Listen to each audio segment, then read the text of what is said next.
Hello, hello, hello. Good evening across the world. Thank you all for coming in to the new normal webinar for MCs and speakers. I'm so excited to have you here. Woo! Awesome. Gosh, I've been looking forward to this day. Why? Because I received several messages from you, from colleagues, younger colleagues, older colleagues who've been saying, Joyce, what's going on? Everything is changed. What do we do? How do we make our way? So I've had all sorts of conversations with people.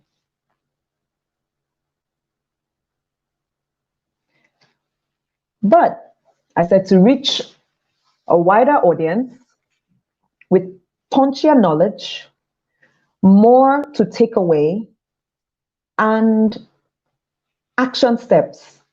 I will not be able to speak to you alone. I would need to pull in from the wisdom of all those whom I learn from. And so I reached out to my ogas and madams, my senior colleagues, and they were all so gracious to come on board to ensure that we inspire hope, give direction, and help as many MCs and speakers across the world as we can. So if you can hear me, please write something in the chat. I'm looking at my YouTube. I'm also looking at the Facebook Live. And I'm going to be seeing your chats.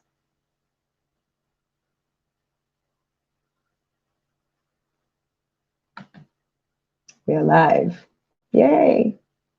Yes, I'm seeing your chats. I'm seeing your chats. Awesome. Awesome. Awesome. Thank you all.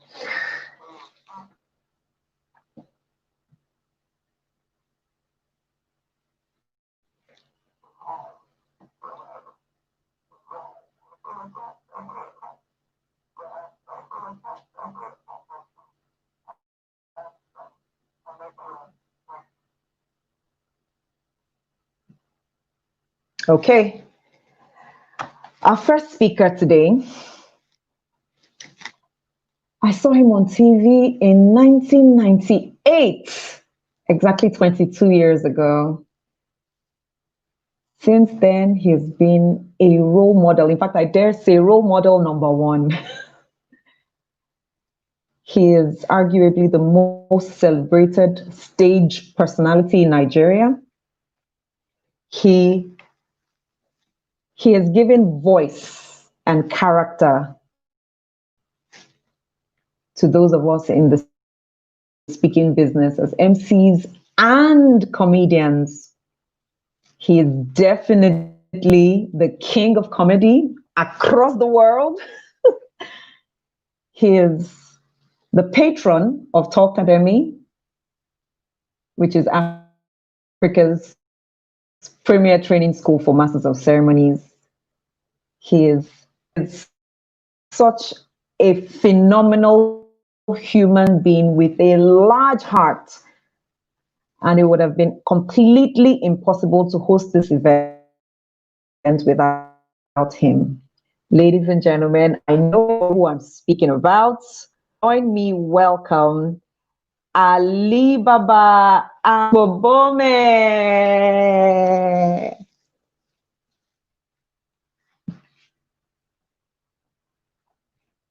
Welcome, sir. So happy to have you.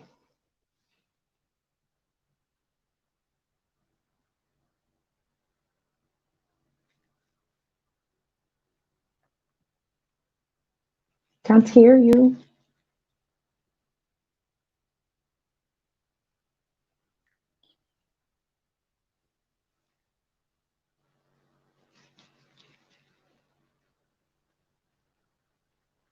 No, not yet.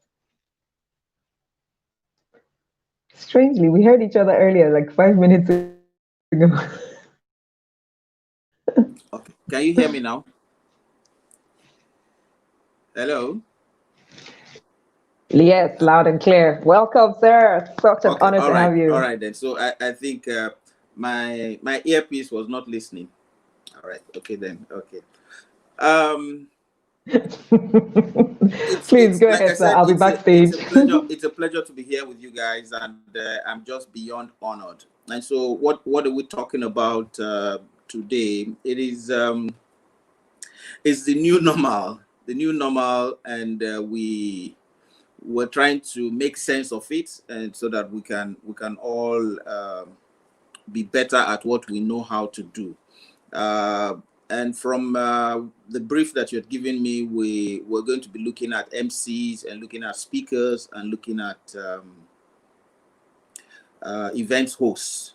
I am someone that likes to just draw a little, give a little difference to all of them, so that we understand much better. A speaker is mostly not an MC. Could be an MC, but mostly not an MC. An MC may not be a speaker, and then an event host may be different from a master of ceremony, because an event host may be one who anchors a concert. There's some people who can't do a concert, some people who can't do conferences. But if you see them at weddings, they will be at their best. So the idea is for us to quite understand all of this in the scheme of the new world that we're in. What are the things that actually uh, define the work of an event host or MC or compere or speaker? It is that for the purpose of an MC, the MC is to coordinate every step of the event till they get to the end. So from beginning till the end. But though his work will start before the event even starts. The speaker is supposed to have something to speak about, and comes to the place to convince the people or educate the people that he's going to speak to through the presentation that he has. Most of our jobs have been defined by the client, who determines what he wants us to do at the event. And sometimes the content, message, and purpose will still not change, no matter the circumstance, whether we're online or live in a hall. The concept and the content of the message and purpose of why we were contracted to do the event will not change. That said, it would be nice to know that the application of those messages may differ in their execution if it is online. Some 2 days ago, I was the MC of a birthday party. And because I was the MC of the birthday party, and the people who were taking part in this birthday party were all across the world, unlike when you had a captive audience and you could quickly just do a cross analysis of your audience, because understanding the audience is a major part of being a wonderful MC. I quickly did the right thing, and it was first of all to first find out where all the listeners and all our participants were coming from, and who were the people that were going to be listening to the broadcast, the Zoom meeting. And what I found out was that because some people were in different time zones, and some people were had different cultural backgrounds, there was need to tread carefully, because you may offend sensibilities. There are some people who would find a joke funny in some areas and would not find it funny in some other places. And so there was discernment was also very important. So the problem we have right now is that things have changed. We now have an online audience that needs to be taken care of. The numbers and locations may have changed, but what you say, how you say it, when you say it, and who you're speaking on behalf of would also need to be considered in all of these events. So we'll talk about venues. There are no venues anymore, so you are not in a four-wall of an event hall that you can you have all the microphones and everything working. But because you are online, there's certain things that you need to get right. Just as you saw from the beginning right now, when I don't know whether I should mention their name, but they're very strong brand from Korea. They told me that this would not fail, but it did. So right now I'm using the mic from the device. So what we are supposed to, as stated, what to expect in the COVID and post-COVID era is that you're going to be talking to people who are not from the same background as you. Just as we're here now, there are people who are from other parts of Nigeria and all across the world, except for Uncle Richard, who is from a different part of the world, but is part of us as well.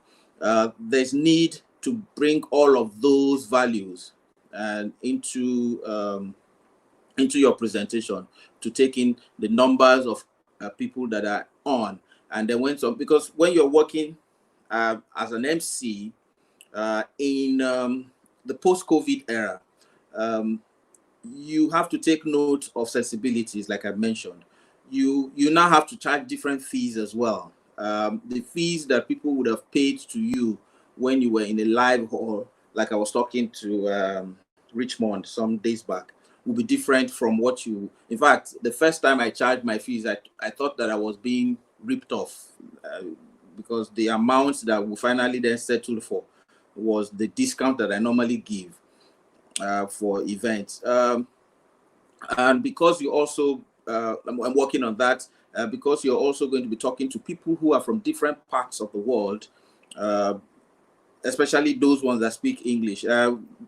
TOEFL would be another issue. You need to then begin to pick up better pronunciation of some of these words. I think that things have changed. And you're not going to use examples. For instance, I may use examples of things that happened in Nigeria when I'm driving a message across. It will not hit home with other people across the world, and there'll be need for that to be changed. And I believe that social contact, as much as is important, has been done away with, and so we have to then improvise with the people that we're meeting in a hall or like here online, and still relate with them as if they're with us. The purpose of the MC has not changed. We'll have to still manage here until the return to normal. Joyce, thank you for having me. But one major thing that we still have to deal with is that the client's purpose, the needs, the goals of the client that needs you to do the work still determines how you present the show. Thank you. Thank you so much, sir. He has highlighted some things will change, some things will stay the same. Our role is not gone. Please, everybody together, applaud Alibaba Akpobome. Thank you very much. Thanks for having me. Thank you, sir.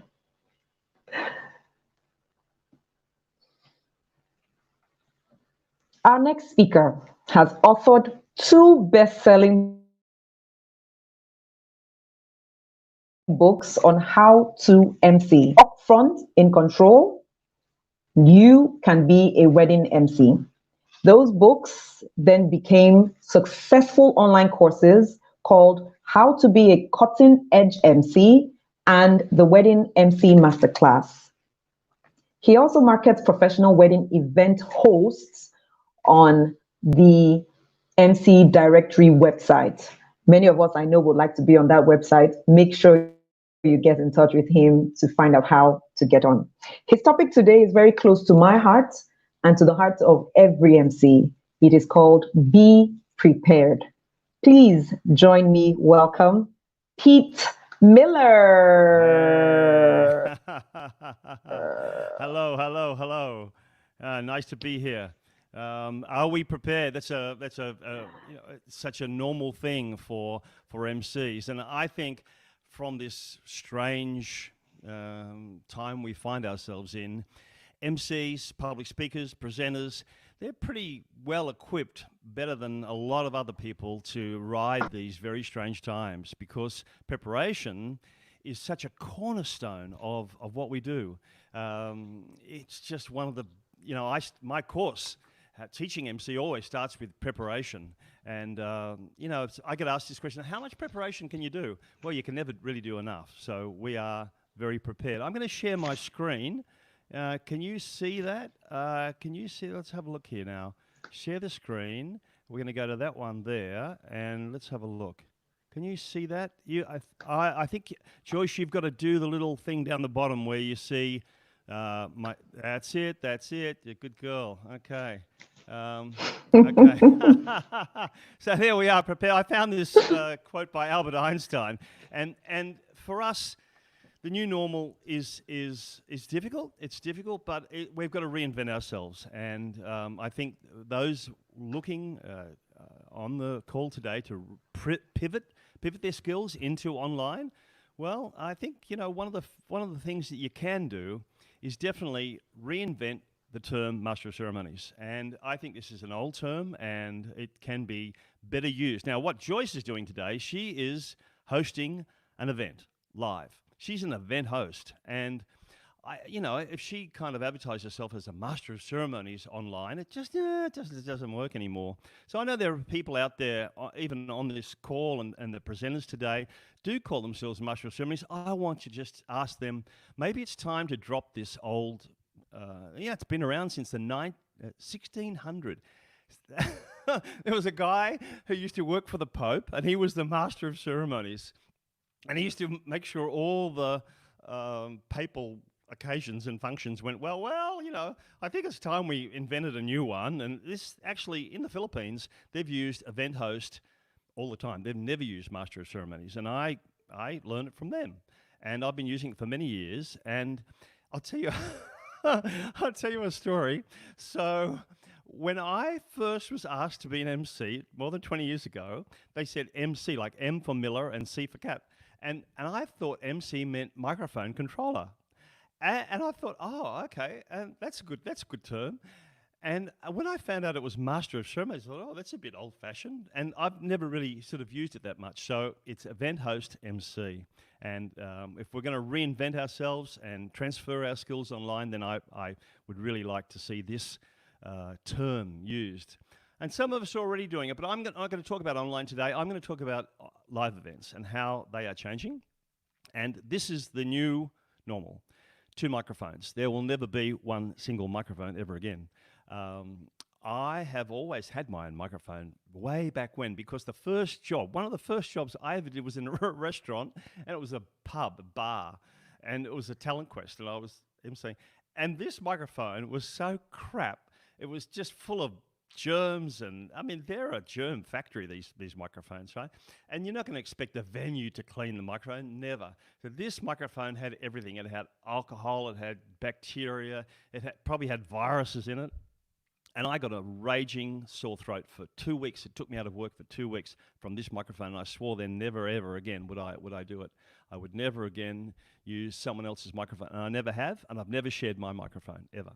And so I recommend this to you going forward as the new normal, that you, if you haven't already, and I talked to Joyce earlier about doing a poll. If you want to do a poll, for those, if we can organise it on this call, those of you who are listening to this call, who are on the call, can you either say, yes, I already have my own MC arrangement where I take a cordless mic like that, there, yeah, and a receiver. That's all you need. You don't need a speaker or anything like that. Or I don't have one and I'm going to buy one, because you're going to need to. You don't want to. It's just very unhealthy these days to pick up someone else's microphone. So the second microphone is for the speakers. It's supplied by the venue, and you can have this. You can have it's a washable. Here's mine. This is mine here. So that's it. That's call it a popper stopper. A popper stopper, or it's just a foam cover. And you put that over there like that. I actually have a black one as well.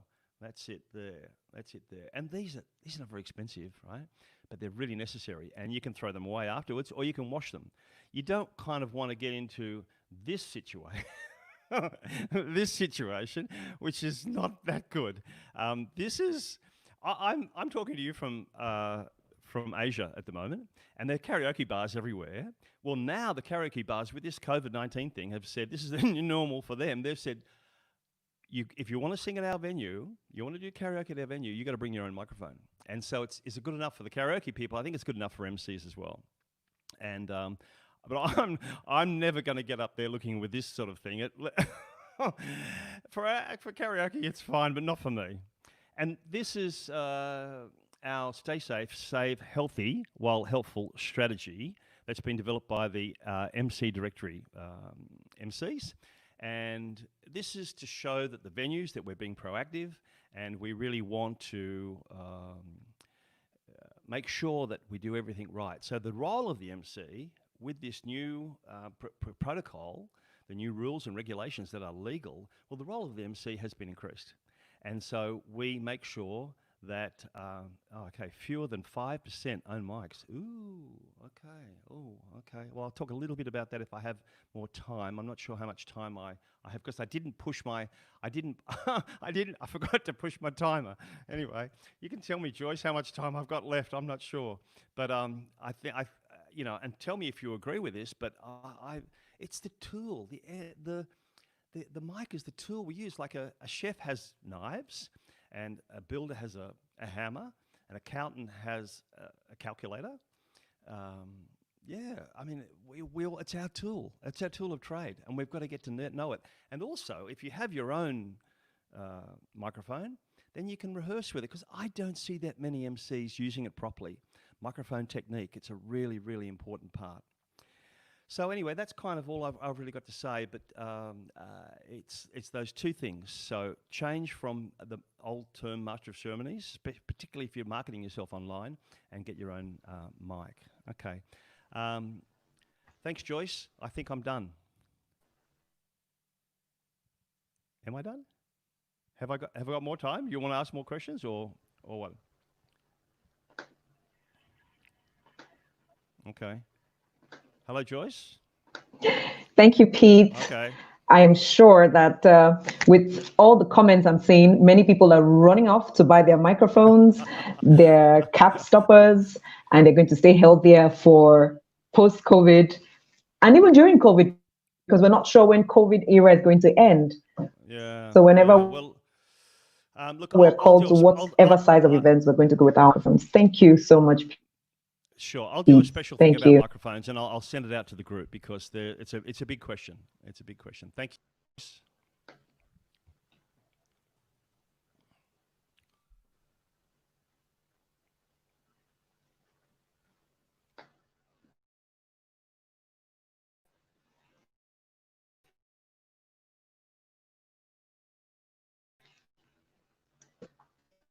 Seeing all your comments, thank you all. Yes, I can see all the hand claps for Pete. Thank you, thank you, thank you. We're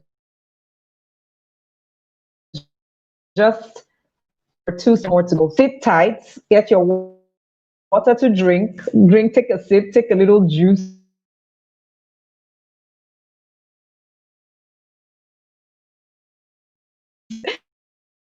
Ready for our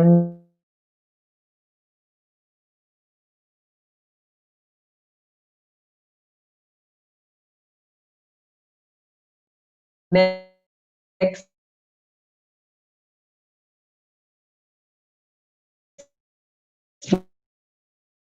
speaker. She is going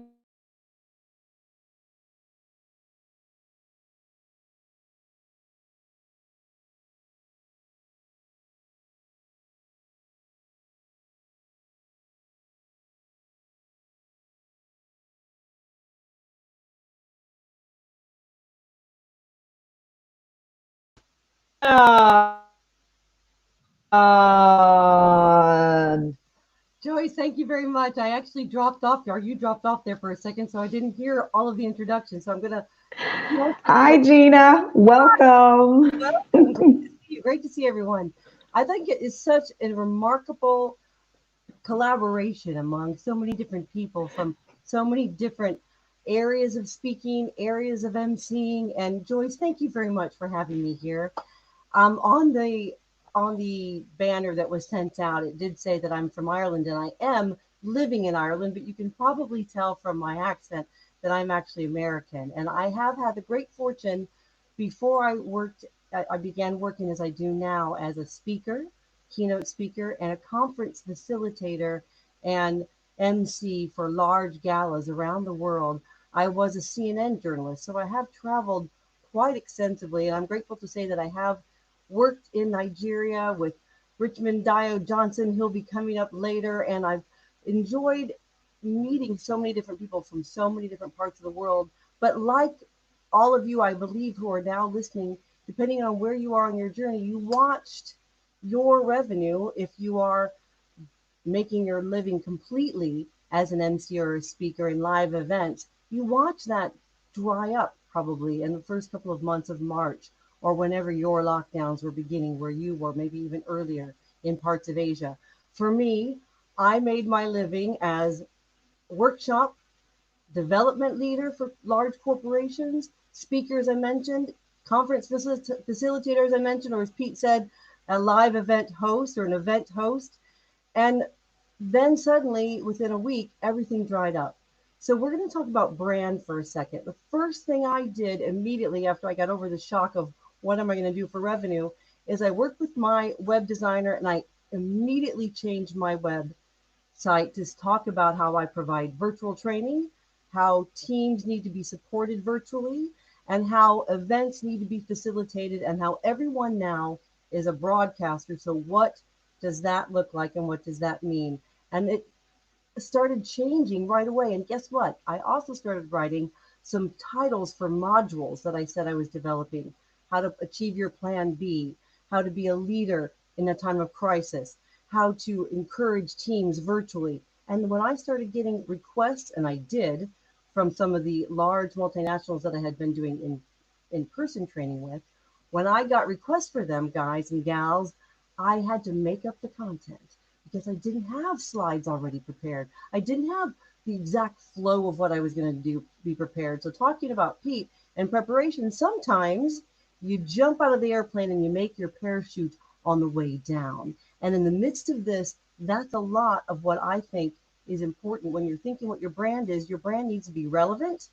For example, you see that now in my studio here in the other half of my bedroom, I've created my brand on that back wall that used to be a mirror. Now it's branding with who I am. As much as you can begin to take ownership of how your brand is then connected to your fee, you're going to hopefully have a better starting place about what those fees are that you can command.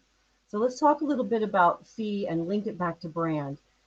When you are negotiating, especially now in not in person, and I don't have any experience in the wedding in the wedding arena, but I'm sure depending on the client and the budget that they have, you can have a different asking price depending on how many people they're going to have now on their live Zoom wedding, if any people are doing that. But for me, I started moving from live facilitation to online facilitation. And I started also promoting that I could do live ideathons.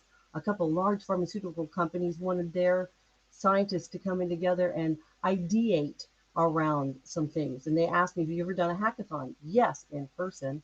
Can you do something that is online? Sure. And then back I go again to start researching what's a better platform. Is it Zoom? Is it WebEx?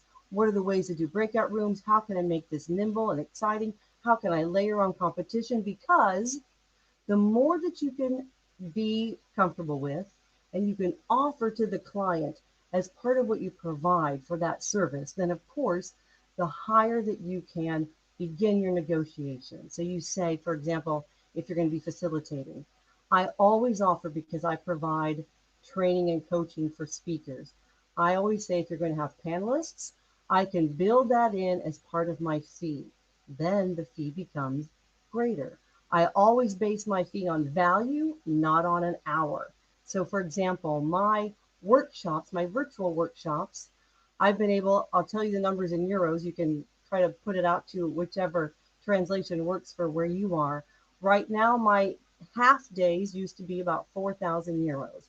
Now I am doing an hour or 90 minutes for about 28, including that. That's 2,800 euros. It's not as much, but I'm getting more frequent offers and opportunities because so many teams really need this. I've also been able to facilitate network conferences or networking association meetings, and I've kept my price point for about an hour of networking, either in person or in the COVID land of online, about the same. Because again, if you can bring people in and you've got questions, one fun thing for speakers, if you're going to be facilitating a conference, I call this my dreaming of a travel holiday hat.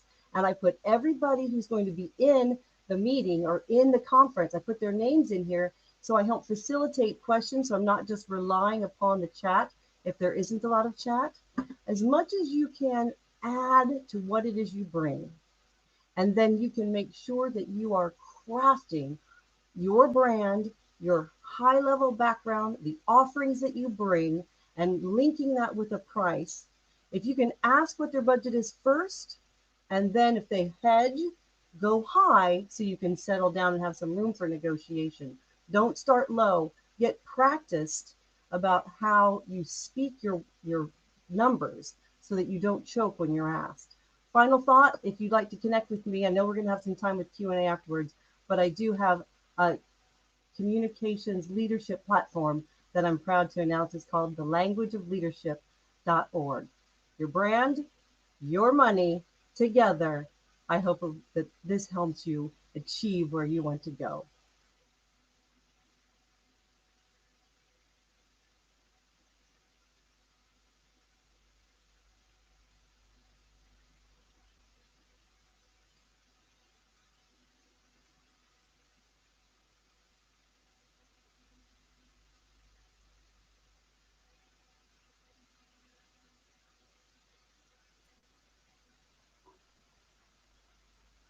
Hi, Joyce.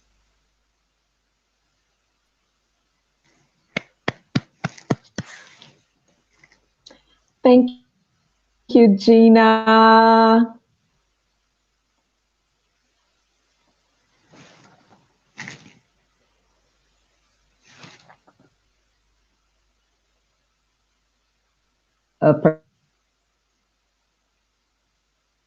Participants to tell us what they're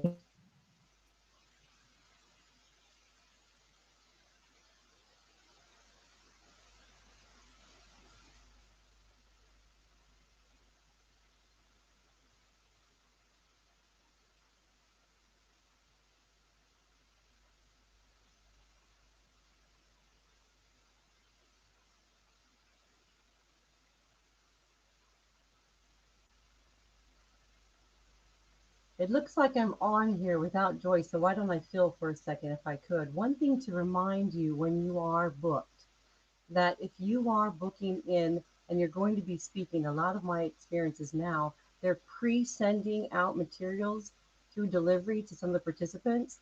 Make sure if you're going to be introduced, you can actually craft that so that the MC introduces you the way you want. If you're going to be doing headshots, make sure you have a variety of horizontal and vertical. So depending on the layout or the way that they're constructing things, they can maybe use a different color depending on the scheme. Also, I would also encourage you on your website. I do encourage you to have a website, not just an Instagram and a Twitter feed and a YouTube channel, but also a website where you can have videos of you presenting. Please go to ginalondon.com if you want to take a look at some of the things that I've been doing. But I also do encourage you to have a one sentence or one line title of who you are, and you can tweak that depending on the audience.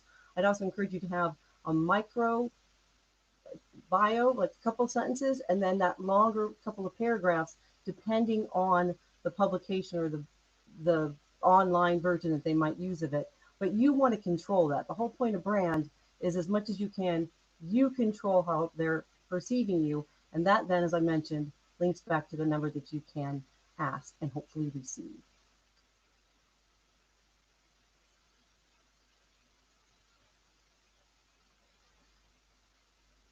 look forward to answering your Q&A too if you've got it. I just don't see Joyce right now, so I'm still vamping, as we call it in the news biz.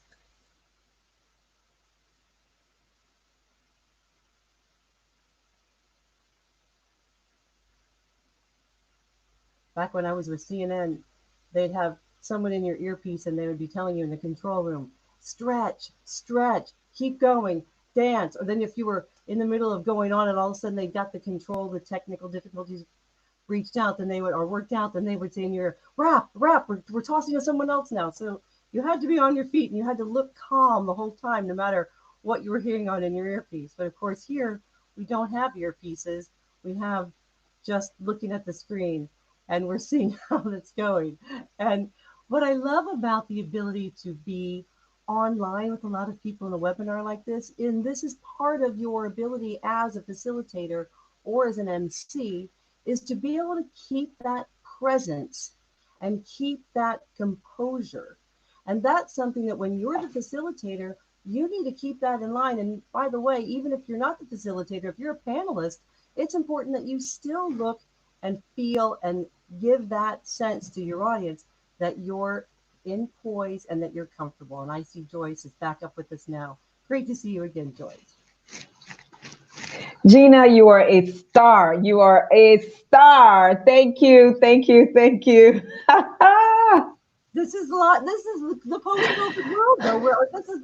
We're in live situations all the time, and we have to be able to rise up to the occasion. So thank you, Joyce, for this opportunity. Mwah. Mwah. Thank you, Gina. Now, Gina did excellent work with what we call downtime. You know, that time during the event when things go out of control and you have to either keep the event stretching or stretched, or you have to keep your audience engaged and keep providing value. She just killed it. Everyone, please give some applause, some more applause for Gina London, my big sister. Woo! After you have branded yourself and you're negotiating for better fees based on value, not necessarily per hour, what else do you need to do? You need to prepare your structure as a business, not just as an individual. Our next topic is corporate governance. And our speaker is a trainer of EmCees. He's a trainer of speakers. He's a trainer of presenters. He's based in Ghana, where he's a very busy moderator, fundraiser, and TV host. He will speak to us about corporate governance and how it is needed for success in our industry. He was the speaker at my event in Ghana exactly this time last year, and I am so honored and proud to welcome him and share him with you. Please receive Kafui Day. Thank you very much, Joyce, for the opportunity. There are only three things. Welcome, Kafui. Yes, indeed. Glad to be here. Only three things I want you to remember after this presentation. And if you can spell the word biz, B-I-Z, you will remember these. So corporate governance, what does that mean for an event host or a conference facilitator or an MC or a speaker? Well, to break it down, it is basically the processes that you need to have running to make your business look professional, look like the big guys, you know. So it's not just a one-man operation. I remember when I started out as an MC, one of the very first gigs that I had, we were talking and the person says, so we want to pay, what's your account number for your business? I had no business then, it was just me operating. This is like 7 years ago. So I learned my lesson and came back with a better structure. So for biz, we're looking at the back end. We're looking at how you interact with people who want to get in touch with you. And we're looking at how to expand your zone in this new era of COVID and the new normal. So in terms of corporate governance, your back end is what happens behind the scenes. So what do you have as an MC to make yourself bigger than just a one-person operation? Do you have your business cards? Do you have your invoice and your receipts? Are they branded? like the way Joyce Daniels has a beautiful brand on her stationery. Have you registered a company? You want to think about that, because there are some companies, and I work mainly in the corporate side of things, they will not deal with you if you do not have a company, because they need to route their invoices and all correspondences through a legally registered entity. So you need to think about these things. Getting a business card that makes you look professional, somebody asks for your number. You don't say, okay, I'm going to write my number down on a piece of paper and give it to you. No, it doesn't work. You take a business card and then it looks professional. Okay, so make sure you get the back end of your operation working so that you have a bigger presence, especially in this virtual arena. Now, I told you it was 3 tips: back end, interaction, and your zone. So interaction bit has to do with how you connect and how people get in touch with you to get your services. In the beginning, for me, it was just social media. And then I went on to do other things that would add to the way people would get in touch with me. So you want to have a website like Gina and Pete Miller and myself and all of us, most of us speakers here do have a website where people can get in touch with you. Do you want to be represented by somebody? I remember my representation horror story where when I started out as a full-time corporate MC in 2012, I had somebody who was presenting me.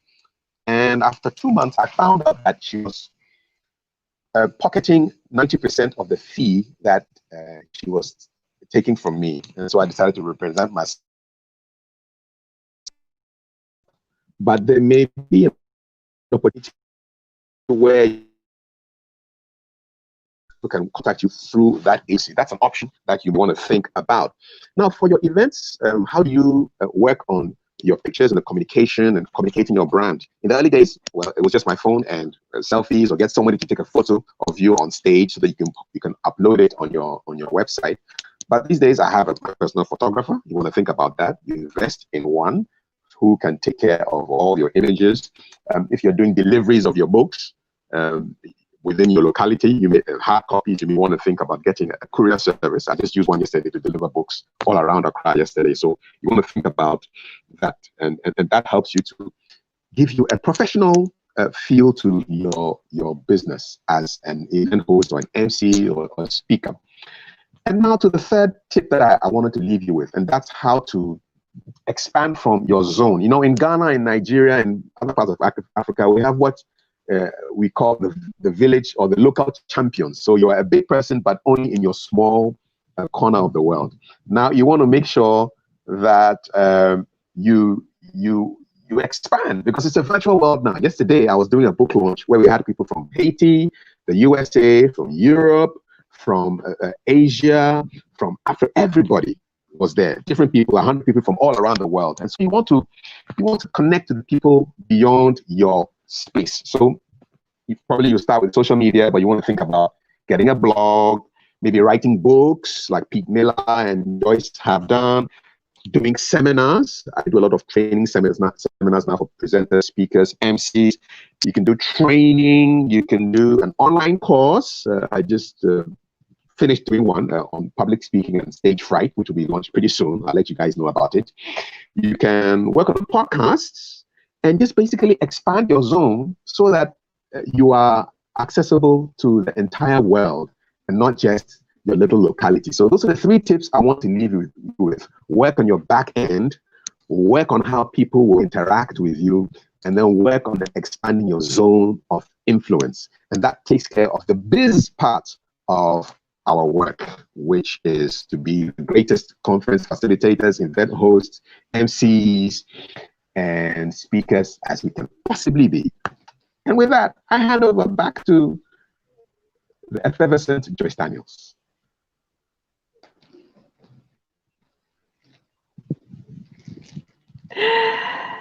Caffrey, my brother, thank you so much. Succinct. And I'm seeing in the comments, people are taking notes away. I promise you, you're going to have people who would use better corporate governance in running their businesses. Thank you once again, Caffrey. It's a pleasure. Thank you. Hey people, I'm seeing your comments. Thank you, thank you, thank you. I know you're taking a lot away. It is my joy, it is my privilege to see that those who have gone ahead of us can teach us to ensure that we scale through this period and beyond.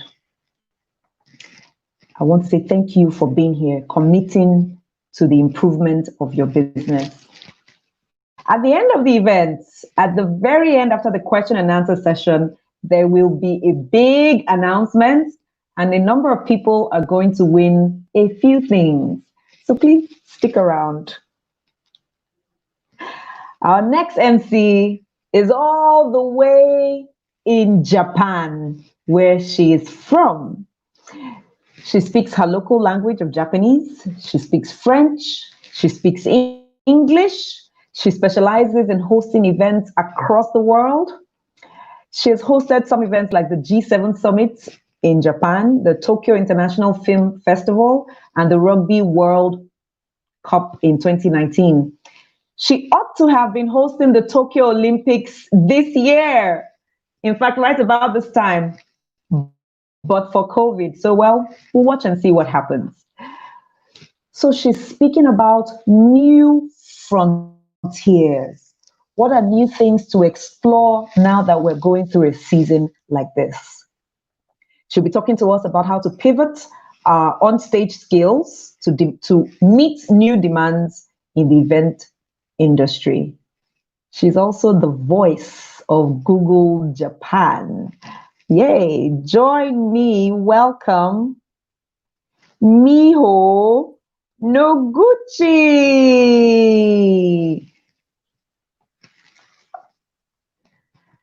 Welcome, Miho.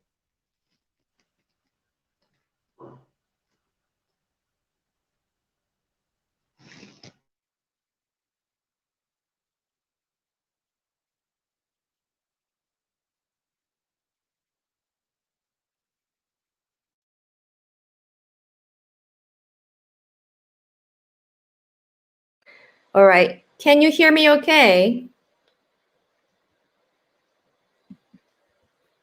Oh, God. Yes, we hear you loud and clear now, Miho. Is it now? Okay. Is it good now? All right. Well, I'm going to take this off. Oh, otherwise, sorry. I need to stick to this. Well, thank you, Joyce, for this introduction. I'm very humbled. Hi, my name is Miho Noguchi from bilingualmc.jp, and I'm a professional event host MC in Japanese, English, and also in French. Je parle un peu le français. Si vous êtes les francophones, bonjour, bonsoir. And I'm based in Central Japan, and I specialize in international corporate and public events. And for the past 15 years, I've had a tremendous honor of hosting many global events, and I've worked with world-class clients, and I was seeing more and more demand coming in the next 5 or 10 years, because the inbound tourism here in Japan was booming. And we had really amazingly unprecedented number of people coming, over 30 million foreign visitors came to Japan in last year alone. But the COVID hit the country and of course the whole planet. And I was getting ready for the Tokyo Olympics, which was was supposed to be open late this month. And everybody in the event industry was getting ready for this big event. Last time when we hosted the Olympics, it was before I was even born. So the boom, everything was gone. No one is traveling, no more live events, happening. And I'm sure everybody in here on this call had their speaking business affected by the pandemic, right? And the Tokyo Olympics has been postponed for next year, next July, the same exact time, this time next year, but nothing is predictable. We can't really count on the chance that it's going to really happen for sure. So my topic today is titled New Frontiers. Thank you, Joyce, for giving me this lovely title. And everybody's seeking new demands, new opportunities to continue their business as a professional speaker, right? So I'd like to share the 2 trends, because we have only like 7 minutes for each speaker in the event and speaking industry that I've seen in the past couple of months in this new normal, so that you can pivot your career for new opportunities as well. So first, I must say that live events are now shifting to virtual, as a lot of speakers, have already told you. And it's going to stay that way even after the pandemic is over. And I'm sure a lot of you who are watching this live already have worked online, right? So right after the COVID hit in February, I was contacted by a couple of clients, casting agents, to audition for the show host role of different global companies' virtual events. So first, I want to tell you that you should know, even in this very tricky time, companies are launching new products and they need to showcase them to new customers and entice media attention as well. And they need to do that on new platforms such as YouTube or Zoom or any other webinar platforms. And they really need good professional speakers to host the events. Why? Because now the whole world can watch the show online. So before, if it's a product launch, the venue will be in a hotel room and the press conference will be held, and that will be archived in videos, but not the whole show weren't really like streamed, like live streamed on the internet. But now it has become the norm. And so the EmCees role as the face of the company is becoming more and more significant. And because the entire live stream will be on their websites and YouTube for months and years. So you gotta be sophisticated. You gotta be the glue between the company, the host, and the audience. And they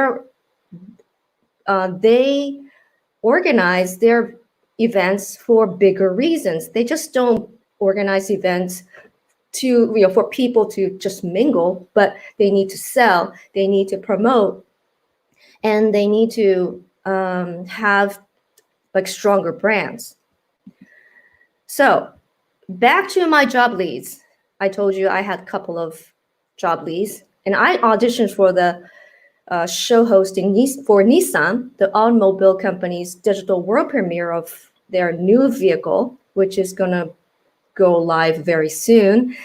And it was done on Zoom, and there were 7 or 8 of my clients watching me from different locations, and I won the audition. I won the job by speaking from the comfort of my own home. I have my equipment, I have my mic. Well, it's not working this time, but it did when I auditioned.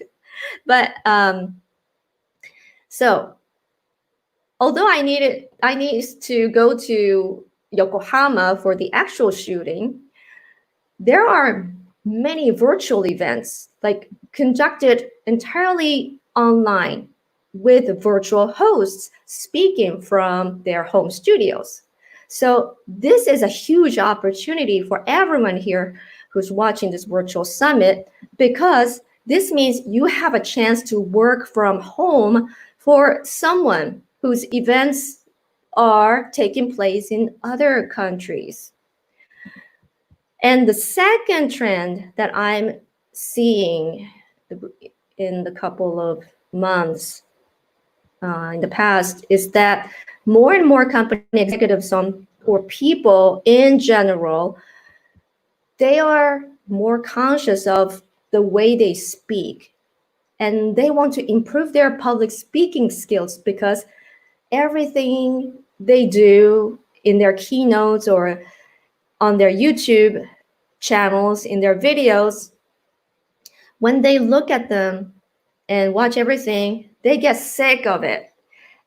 And they just don't like the way they speak. And they all of a sudden, public speaking became their big issue. And I've been contacted by a couple of people say, hey, Miho, how can I improve my public speaking skills in front of the camera, especially? So this is another great opportunity for you guys, MCs and speakers, to share your expertise with not only with your peers, like aspiring MCs, but also with ordinary people, like business people who want to master your expertise as public speakers. And you can teach them how to do it, with online courses or with one-on-one coaching programs. And that's the direction I'm going into right now. So, excuse me. So these are my 2 tips. 1, go virtual and promote yourself as an MC who can flawlessly host events online. And 2, turn to the people who want to have your skills. These are my tips that I have to keep you busy before the live events come back to normal. So thank you so much for your opportunity to speak to you, and to you, Joyce, back to you.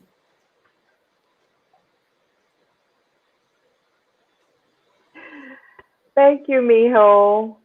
Thank you so much. It's wonderful for people to get perspective from other speakers from across the world, because sometimes I think we forget that there are issues globally and we think it's just us. So to hear the points and pointers and the direction in which you're heading and you'd like to recommend to us, I'm really grateful. Thank you, Miho. I'm sure you can see the applause in the comment section if you look. Thank you. Ooh, thank you. Thank you.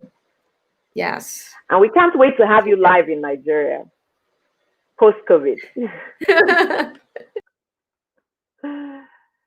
Oh, Miho, thank you so much. If you're having a good time, please write it in the comment section. Say something you've learned so far. And of course, share, put it up on your social media platforms. Tell the world what you've taken away from our speakers so far. We'll be happy to see that engagement taking shape and going on.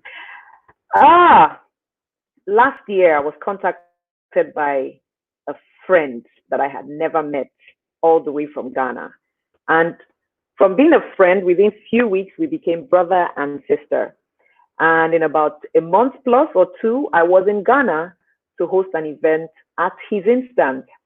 He's a king of collaboration. He makes sure that he puts hands and heads together to get things done. And today he's going to be speaking to us on the same topic of collaboration. He's a smooth-spoken, soft-spoken, affable master of ceremonies. He works in the social and corporate space. He also works and serves as an event organizer. He works some days on radio and other days on TV. Please join me receive my friend, my brother, Kwesi Katia. Hey, Joyce. How you doing? Can you hear me? Yes, can you hear me? Kwesi. Yes. Please. All right, good to see everybody, and I'm grateful for this opportunity. All right, so as a speaker or a master of ceremony, I believe strongly in collaboration. And what is the key to being able to collaborate? I believe strongly that if you really want to collaborate, you have to know how to network.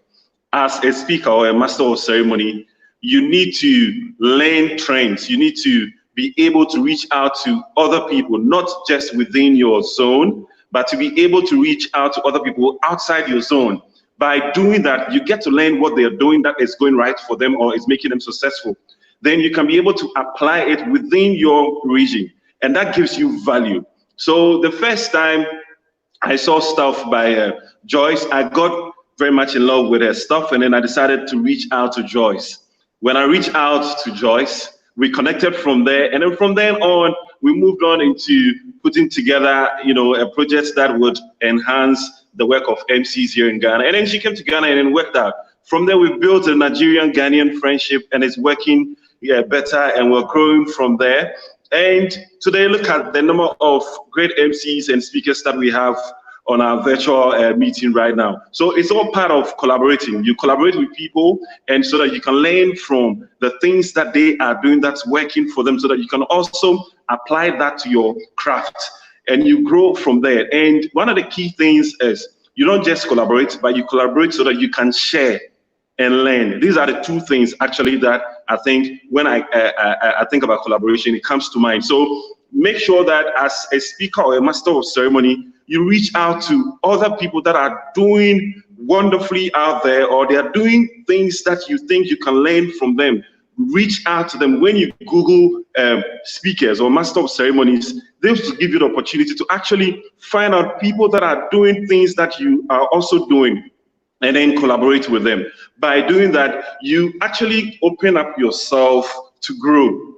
Growth is the way forward. If you want to really be a great speaker, or if you really want to move on with the crafts that you find yourself in, either you're a master of ceremony or a speaker, you've got to grow. And if you collaborate with people, you learn what they are also doing. They also learn from you. You exchange. And when you exchange, you will feel more blessed that you can add value to your craft. And when you are charging or you're negotiating, or whenever you get opportunity to even deliver, people can even find out, or they can see what you bring to bear in terms of when you're a host or you're a master of ceremony, when you're speaking, because they'll try to find out how were you able to put all of this together. And I think it's all because you are collaborating, you are connecting, you are networking with other master of ceremonies or speakers all around the world. So it's great to be here. I'm so grateful for this opportunity. I thank Joyce so much for giving me this platform. And I would encourage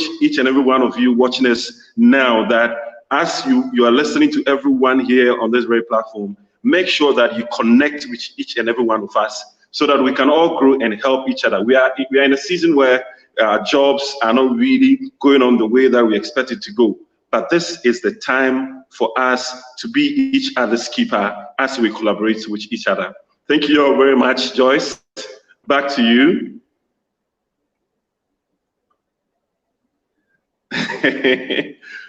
All right, Joyce. Hey. Tracy, you are too much. You are too much. Oh. I'm giving you a virtual high five. Boom. Okay, high five to you too. Holding each other's hands and moving forward together. We shouldn't be afraid to work together. We might be each other's competition, but there is more when we cooperate. When we cooperate with the competition, we win better. Chrissy, thank you. Thank you. On behalf of all the EmCees watching you now, and those who are going to watch the replay, thank you so much. Thank you. Thank you. Thank you. Right. Hey, guys. Hey. Please share. Share. Tell people where you are. Tell people what you're watching now. Tell people how you are learning and you're improving and you're getting better. There are some friends and family that should be here. So just share the link with them and say, hey, we're still live and we're listening to great minds from across the world. And after the next two speakers, we'll go into a session of Q&A. Whilst you were registering, many of you wrote questions. Some of the questions we grouped into like 3 major headings, and our speakers here, our sages and our professionals in the house will help us deal with these questions. So please tell your friends that we are here. Our next subject is about money. Somebody say money.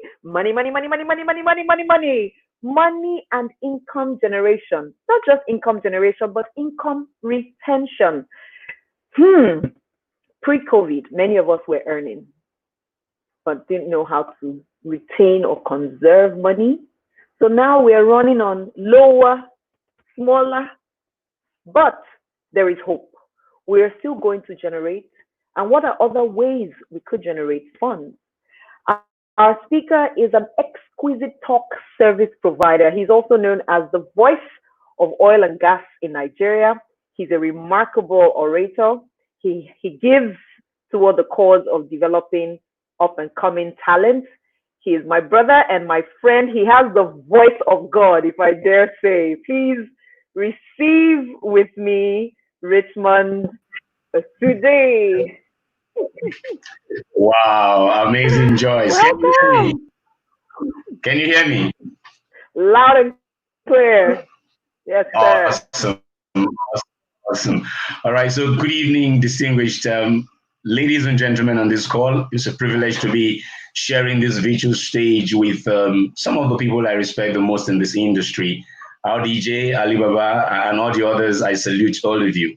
Okay, so I'm just going to dig straight into this. I have about 7 minutes. What I will just give me a moment. I'm trying to share my screen.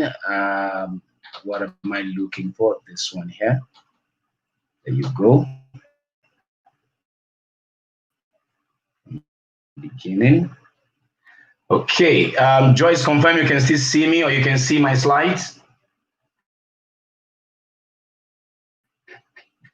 We can see both. I want to believe you're seeing the slide I have here. I just want to talk about something that is dear to my heart. All of the wonderful speakers we have here this evening have been telling us how we can reinvent ourselves and get better at staying relevant in these post-COVID or during the COVID era. But one thing that has hit home the most in this season is what I want to share with you in the next few slides. But first off, money to many people means different things. Some say it's a defense, some say it's an illusion, some say it's cash in the mind of the poor, or a medium, certainly a medium of exchange. We all use it every day. But Zig Ziglar said something I love the most about money, that money is not everything, but it is at the same level with oxygen. I totally agree with him. Excuse me. So this is something that I am sure a lot of people on this call are very aware of. It is Robert Kiyosaki's cash flow quadrant. Everyone on this call, you belong to one of the quadrants here. So either you have a job, you're working as a 9-to-5 person, which of course is where you have a lot of the people in the world today with just about 5% wealth opportunity there. Or that's an employee, that's what that means, okay? Or you own a job, like most of us here who are doing public speaking or emceeing full-time, we own a job, we are self-employed. Most economies around the world are driven by self-employed people or people who, I beg your pardon, run one or two businesses out there, all right? But where you can be able to get somewhat sustainable income is if you get into this B quadrant where there is a business system. So either you own the business system or you're working with a business system, applying leverage to work for you in your income. You see, someone once said, a wise man once said that he would rather take 1% of 100,000 than own 100,000 just for himself.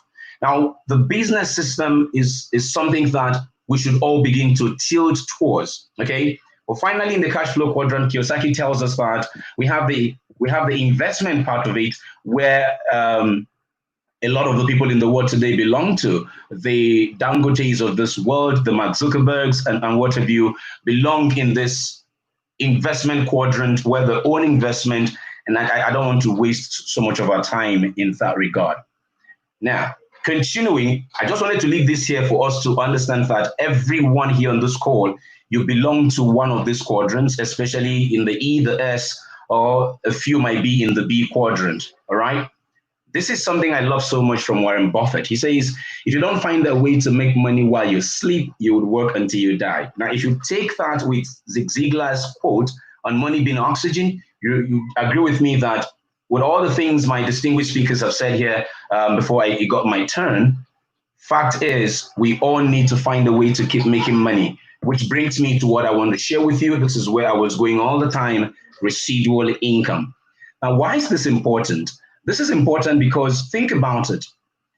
The bills that we run as a people is residual bills. Okay, we're running residual bills. That is exactly what we're running as a people. And if we don't find a way to make residual income, just as Warren Buffett says, we'll work until we die, which is exactly why I'm sharing this with you. It is dear to my heart because in 2018, as our DJ would like to say, the penny dropped for me. The penny that dropped was that it suddenly dawned on me, I'm not getting younger. I enjoy what I do as a master of ceremonies, but is that all there is to it? I remember our DJ said to me in 2000, and I think that will be 2008 or 9, I'd gone to meet him to say, oh, I want to go MC full-time, I'm doing this full-time. And he says to me, yeah, it's okay, but think also of something you need to do by the side. I didn't particularly, should I say, appreciate in its entirety that advice that he gave me. But of course, as you get older in life, a lot of realities begin to set in. Children are coming, you have things to take care of bigger than yourself. So residual income is, as my definition, the dictionary definition I'm using here is telling you, is passive income, is recurring income. So RDJ says to me, look for something else you need to do on the side, okay? So in 2018, I said to myself, I need to find a way to start earning money on the side, especially money that I may not be involved in to earn.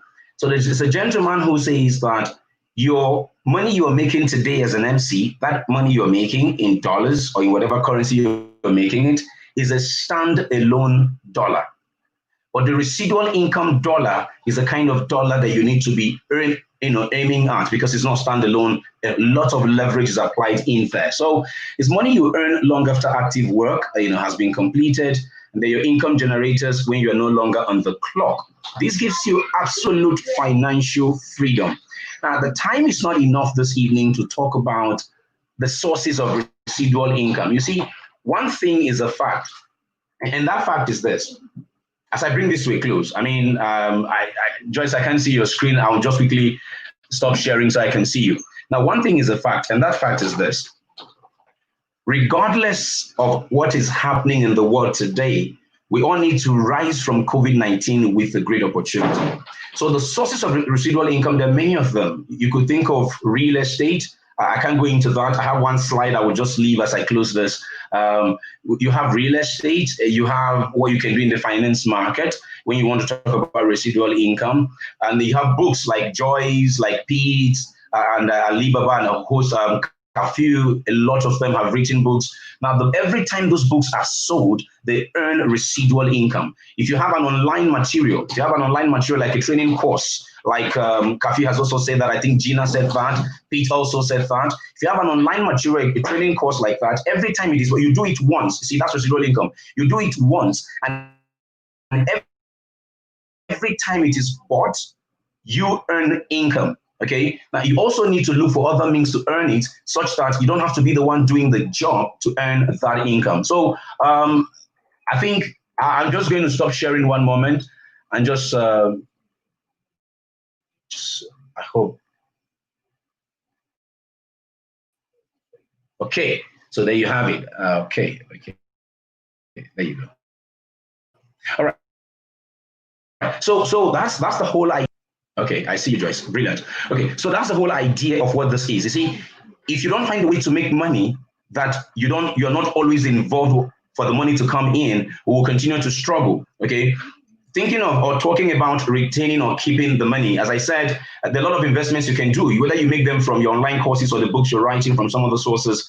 One for me, I speak of the things that I'm doing. One for me is real estate. And in real estate, you need to find the real partners, because I lost money a few years ago in real estate. I was really badly burnt until a friend of mine who lives in Houston walks me through some of the things I need to start doing to make money from real estate, and is a journey that I'm beginning to get into to expand the sources of income that come, and how you also are able to keep them when you make them.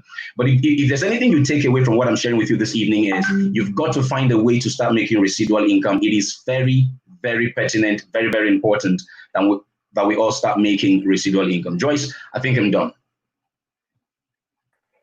Hey, Richmond, thank you.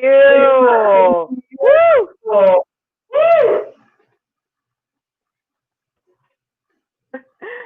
I am so proud to have people like you in my space who share the vision and who are willing to teach others. It's been said about the Black man that he hides instead of giving.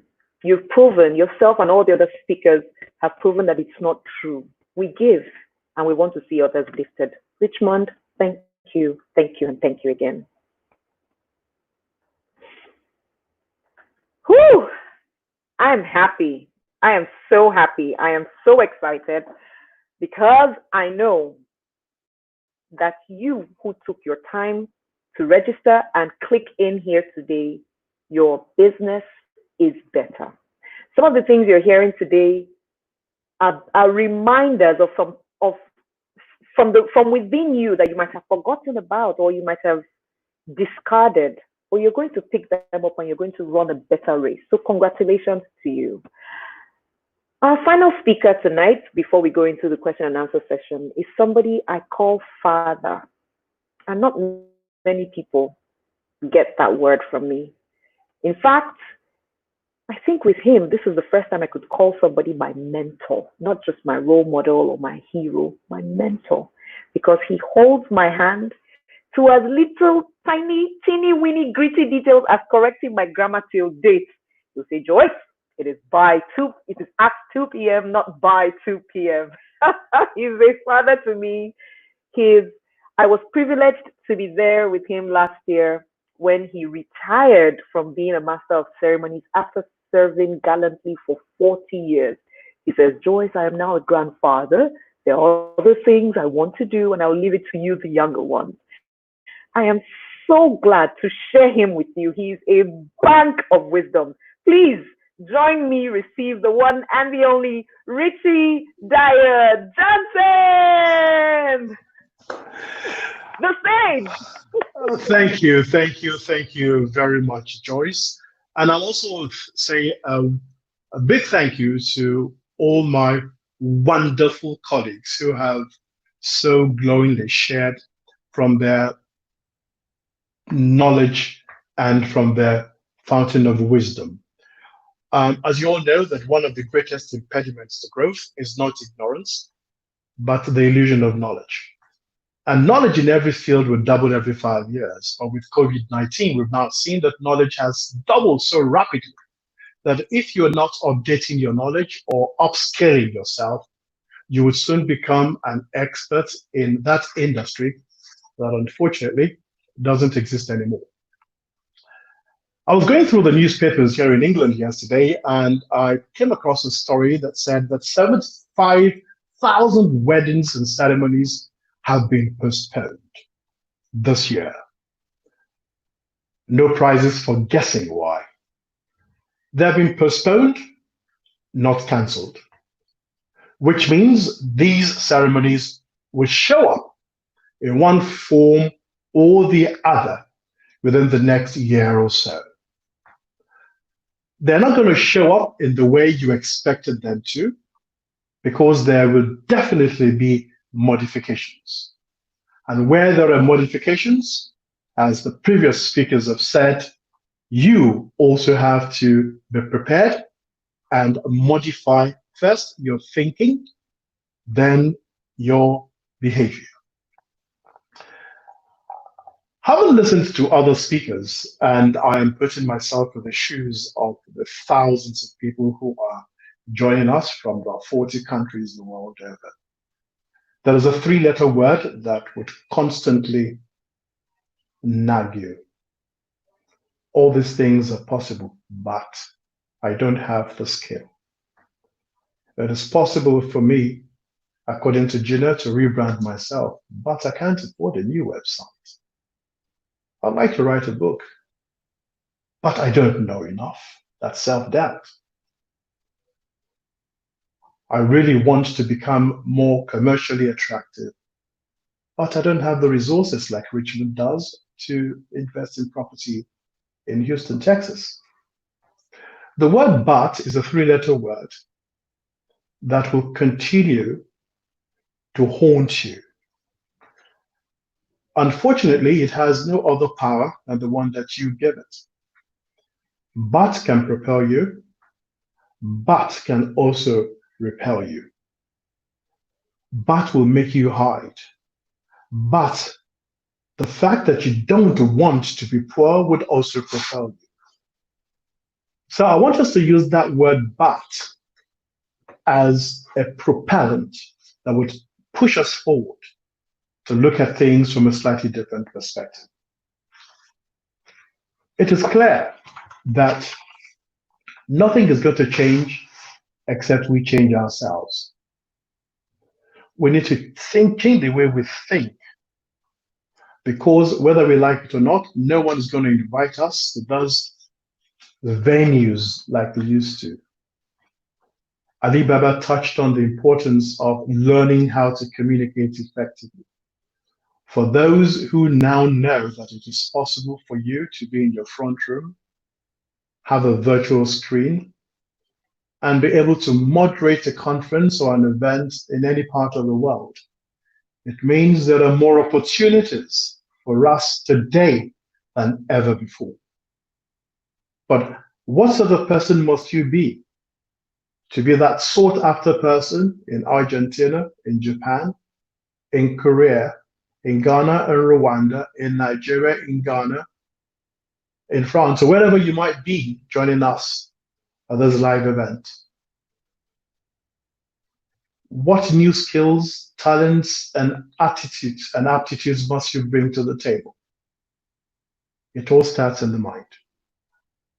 One of the things I know for sure is that ask anyone, and I mean anyone around this room today, or anyone that has ever achieved greatness, they've had to apprentice under someone. This is a new normal. This is the time for us to start all over again, to reset our minds. Around this room today are people who have done this for several years.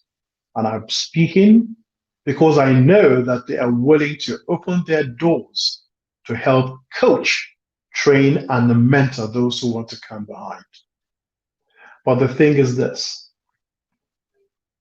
when the student is ready, the teacher will appear.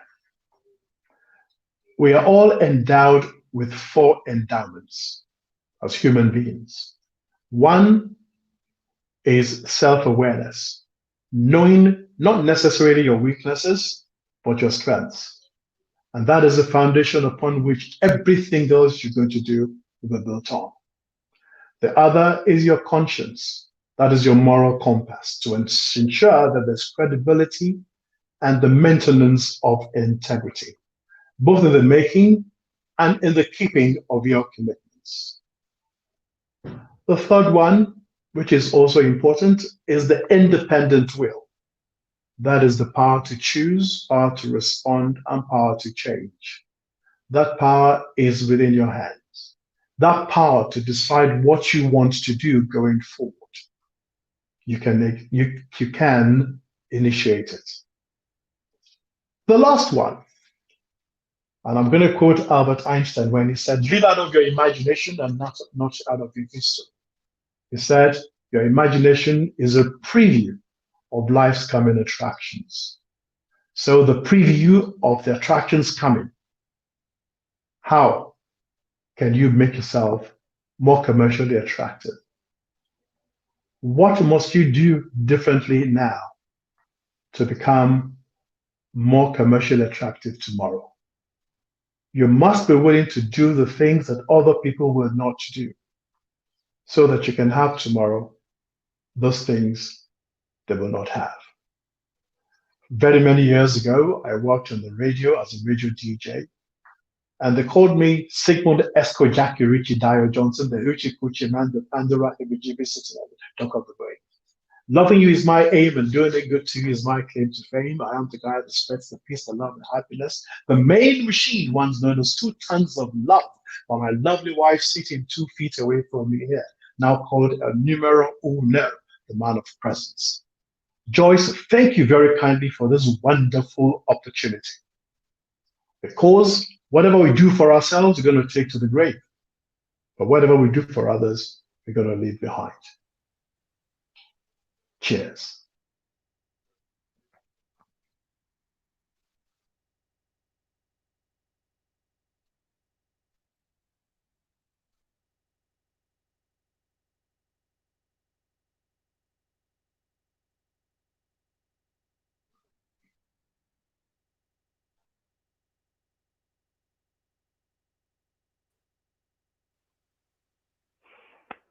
Father, thank you. Thank you. Thank you so much. You continue to propel me to think wider. This is the man who insists that I'm not a local champion, but I become a global giant from my mind. Thank you, RDJ. Thank you so much for sharing of yourself with our tribe. And I promise you, on behalf of all those who are watching and commenting, we will rise to the challenge. We will rise to higher thinking. We will. And you will see the fruit of it thereof. Thank you so much, RDJ. You're welcome. It's a Once pleasure. again, an applause.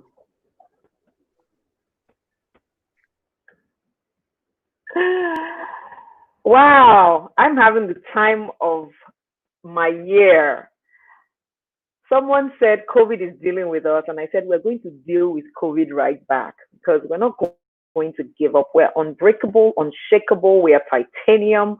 We'll keep roaring. We'll keep finding better ways to get things done, and we will do them and overcome. By the time we're writing in history what happened in the year 2020, in spite of all the challenges we'll write about our wins, we'll write about our successes, we'll write about our collaborations, we'll write about the monies, we'll write about the investments, the residual income, we'll write about the new frontiers, the new partnerships, and more. And I know that you agree with me. Say yeah. Let me see the comments. Say yeah. We have quite a number of questions, but before we take the questions from the floor, I'm just speaking to my panelists right now. We have a group. We grouped the questions that were put in during the registration into 5 major topics or 6 major topics, and we'll start with these questions. I'm going to bring us all up to the stage when it's time to take the questions, or if you would, in a few moments, I'll bring us all up. I want to let us know that 67% of the people who registered for this event are under the age of 30.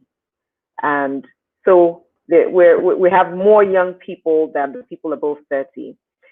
The participants who registered for this event say 90% of them say they earn less than $500 per event. So one of the biggest questions that kept recurring is, how do I earn more? How do I earn more? Of course, some of the things that have been said already are pointing to how we can generate more income. Like I know that it was said, write a book, create a course, and more. But I know there is more to be added. I see the smiles and the nods of my panelists, so I'm adding us all back up, or for the sake of bandwidth, allow me to pick and choose. Gina, I'm bringing you up to answer this, and I would also bring up Ali Baba to please take care of this. How do I earn more? I'll step aside. Let Gina speak, and then Ali Baba will add to it. Thanks, Joyce. Hi, Alibaba. As we share the screen here, Hey, Gina. Hey, I want to take a quick second back for the 67% of you that are under 30. I'm American. I grew up in a tiny little town of 1,200 people called Farmland. Look it up, Indiana. I didn't have any contacts. I didn't have any rich parents. I had, as RDJ talked about, I did have something propelling me, and that was my drive. And it does take time to make more money. But I think when we're thinking about speaking events, and I think Miho talks so well about how there are groups that are looking for that, and the idea of networking that was talked about so well, use LinkedIn from wherever you are would be one of my first recommendations to try. And this takes a little bit of time. You don't ask for a job or an opportunity immediately. Craft some very personal ways to reach out and expand your network, because people are more open right now during COVID, my experience, to collaborating. Ask for advice, ask them to connect, and then over time start to establish yourself as a contributor to the things that they're writing about and they're posting, and that will get them on your radar, or then will get you on their radar screen. That's one. The second thing is, if you do have, even within, I don't know, your university or an association that you might be a part of, lean in and offer to do something for free. Try to get a recording of it if you can, or take screenshots of it and start to build a little bit that way. Give yourself a long-term goal, but set some shorter term milestones to help you track your progress along the way. All right. Beautiful. Thanks, Gina.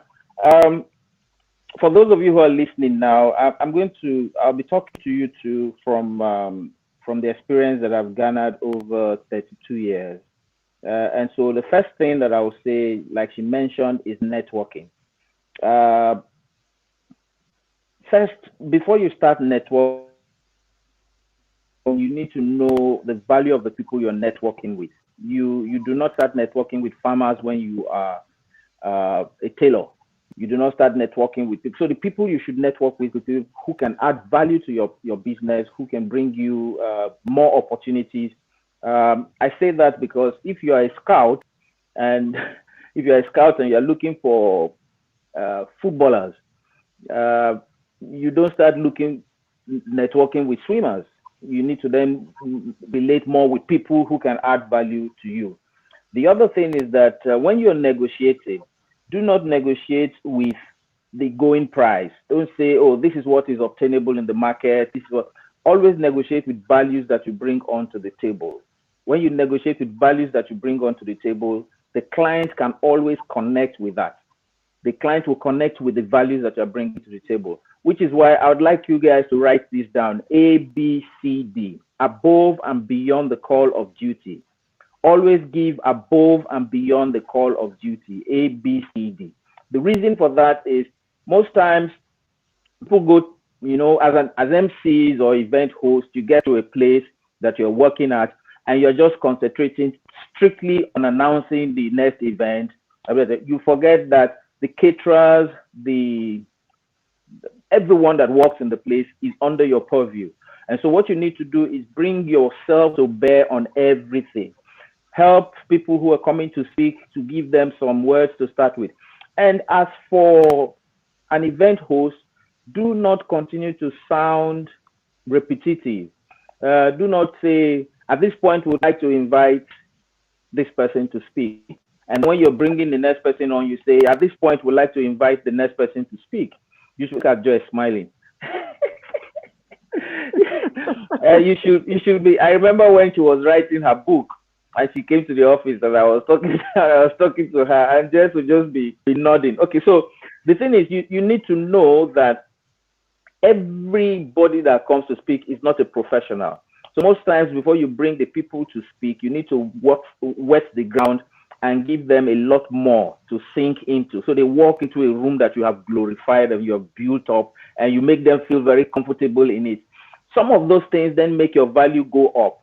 It makes people see you as someone that should be used for events, and it means that you'll be the top pick every time. She also said to make you earn better, you need to collaborate. She was just introducing the person who, the lady from the lady from Japan, and Miho. She said Milo, and she said she speaks 4 or 5 languages. Let me tell you one thing. There was one time I worked in the United Nations project, and I was getting $800 a day. There was somebody else that was not as popular as I was.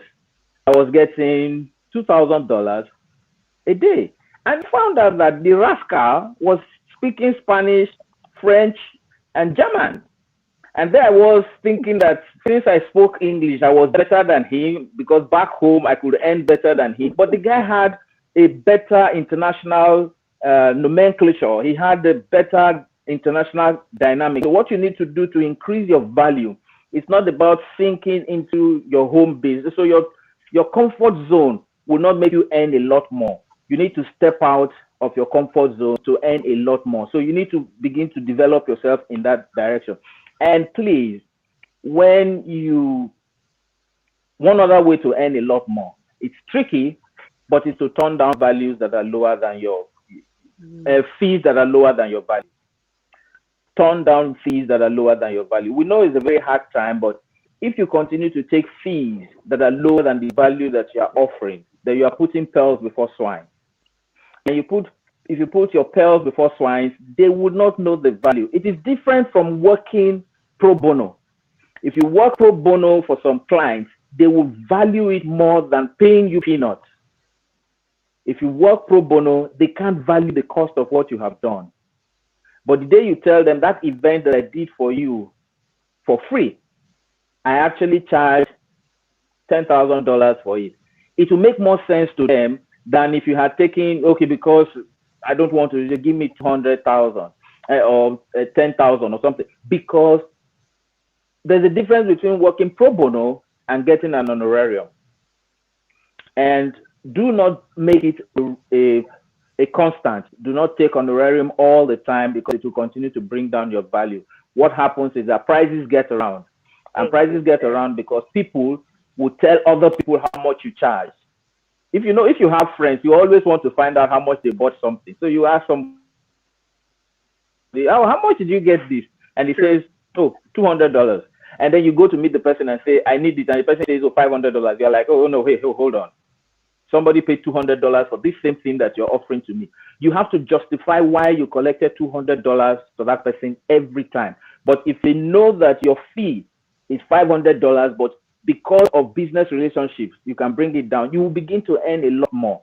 I'm sure the Joyce will pass our numbers and emails to you so that you can begin to contact us. I personally would like to reach out to Gina and learn a lot more and learn a lot more from her. But trust me, it is important to learn. It is important to learn to tread these corridors of a career carefully, because there's a thin line between charging low fees and earning what you're due.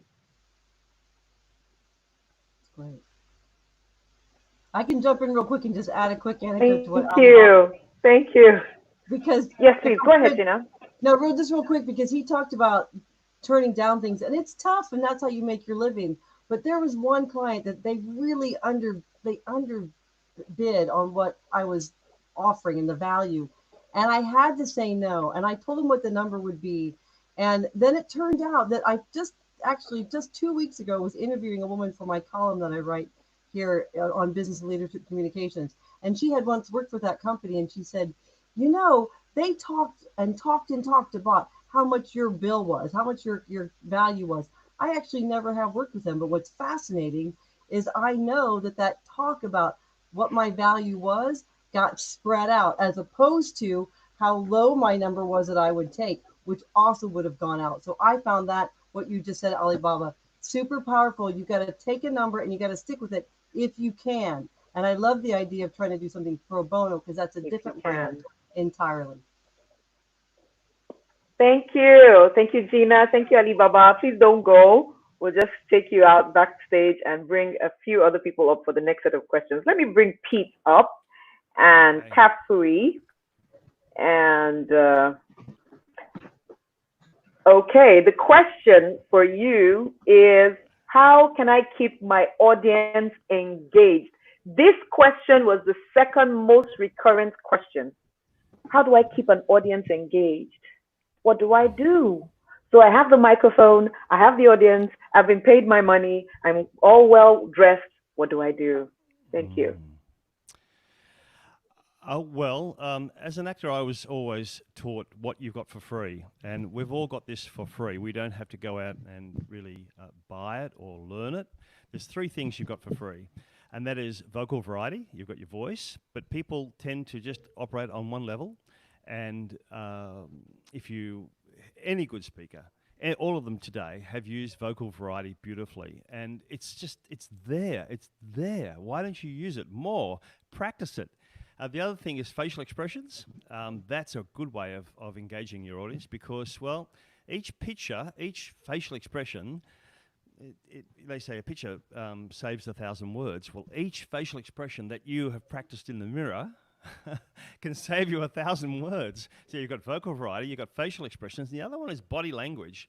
Body language you've got for free. Try it out. I mean, it's a little bit hard sometimes behind a lectern, but certainly if you add those three things together, that's three things together, I'm sure you're going to keep your audience engaged. I was told by one of the great EmCees called Max Walker that you've got to creatively hang on to the interests of your listeners. And that made a big effect on me, and I had really sort of worked as much as I can on that. And each time I go to a job, an MC job, I think, Peter, what are you going to work on today? What are you going to do? You're going to work on your humor, you're going to work on your voice, you're going to work on your body, you're going to work on your facial expressions. What are you going to do? Besides all the other stuff you do, just make sure it's something that is entertaining. I say that MCs have got to be entertaining and organized.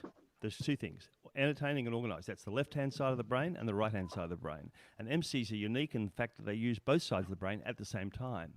But organized, most of us are pretty organized, but work on the entertaining. Always work on the entertaining. Get better and better and better at the entertaining. And there's 3 ways you can do that. Okay? Thank you. Well, thank you very much, Pete. What I like to do is I like to come to the event quite early and engage with the audience, just come up to them. And I have this trick where, I don't know whether I learned it from you or from Rachel Green or from Timothy Hyde, but I ask a question. I say, hi, my name is Kafui, the MC for the event, and you are, and then they automatically give me their name. And then I use their name a lot and say, what are you expecting from the event? So I do that. I kind of work the audience before we get onto the stage. So by the time I get onto the stage, I have a couple of friends in the audience, and so it's no longer who's that guy, what's he come to do. They have a friend on the stage, and it's easier to connect. And I can even say, just before I got on the stage, I was speaking with Pete and Joyce and Miho and Gina and Kwesi, and they said they were interested in this, that, and then everyone thinks, oh wow, he knows you, and then you have that chemistry and that energy going through the audience. So the number 1 tip is to get there early. Come rushing onto the stage, get there early, interact with the audience, introduce yourself first and ask for their name, and then try and work it into your presentation when you get on the stage. And then in that way you have a bond, a chemistry with the audience, and it works. It works.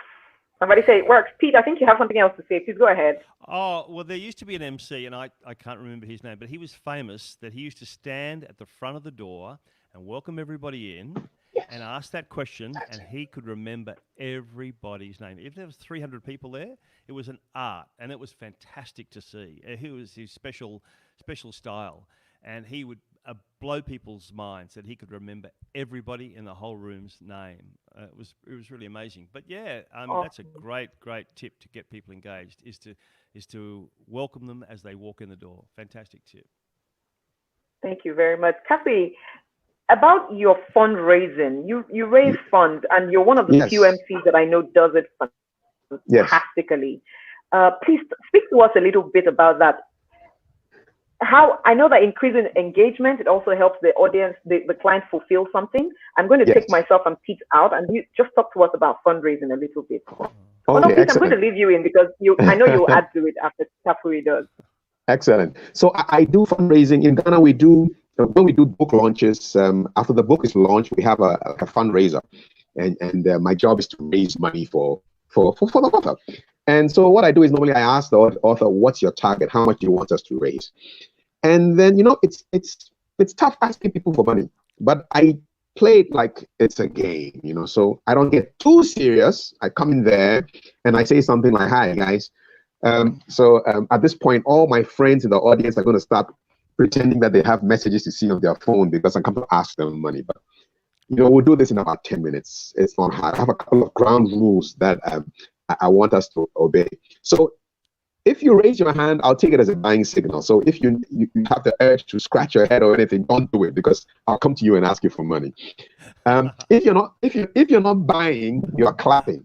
So if somebody offers an amount of money, you clap. Okay, so that's the rule. If you're not buying, you are clapping. If you raise your hand, it's a hand signal. And then I'm prepared to speak for about 5 minutes, just digging up the book. So for example, if it's a book launch, I will read the book cover to cover and know the key points in the book and just sell the book to them and say, listen, if you want to buy this book, buy it just for critical information on page 106, and that alone will cover the cost of the book for you. But let's keep talking. I keep talking, and I get the first offer, and then it just flows like that. And people they find it amusing and entertaining, as what Pete said. You know, as MCs, we're also supposed to be entertainers. I can't just come and say, "Give me your money," because nobody's going to give me their money. I have to make it fun and engaging and interesting. And I have one rule: I don't touch the money. Because I've been to a book launch where the auctioneer, the fundraiser, was collecting the money and the money got lost. Some got missing, and then he was in trouble. Yeah. So I don't touch the money. I have people who help take the money. I just call for it. But yeah, just keep it entertaining, keep it relaxed, keep it light, and let them know that you are there for just 10 minutes or 15 minutes, and stick to the time. And ask for a big amount at the beginning. Sometimes I ask for twice my target in the beginning, knowing nobody will get it, and I'll say, you know what, I'll bring it down a little bit for you, and then I get the money. It just works organically, and keep it light and interesting, and keep it fun. That's it. Okay, so what you just saw then from Kafui, that was a perfect example of vocal variety. What you just saw then, absolutely perfect variety. See how he kept engaging. He kept your audience because his voice was going up and down, up and down, up and down like that. Absolutely perfect. Good example. Thank you. Thank you, Pete. Thank you. Pleasure to be on the same stage with you. Thank you, Joyce. Thank you, Joyce. Thank you so much. Yeah. Woo. Wow. So I'm bringing Kwesi up and bringing Miho. And there is a question that recurred quite a bit. A number of people on this call right now are not MCs or speakers yet, but they aspire to. They want it. They know they have the gift for it. They wish it. They enjoy the pageantry on stage. Please, quick tips on what they can do to start off their speaking or MCing business. All right. So yeah, go ahead. Oh, okay. So before I started, I looked out for places where I can speak, and it would surprise you that even the church that you go, naming ceremonies within your family settings, weddings, these are places that you can start from, by being a master of ceremony or be a speaker. You need to get up there, hold the mic, and start speaking. And if you don't get up there and you just sit down and assume that it should happen for you, I don't think it would start.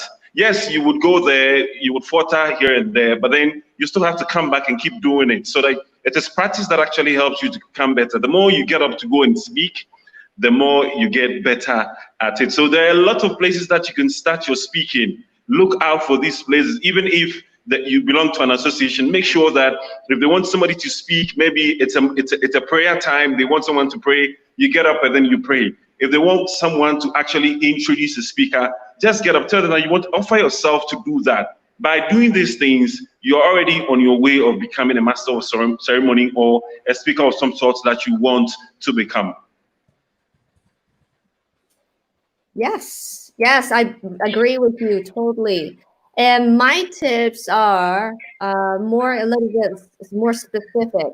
And if you want to start your speaking career, I would just print like business cards. Here in Japan, business cards are huge. Like the moment you meet somebody, you take your cards out and show who you are to the person that you're meeting for the first time.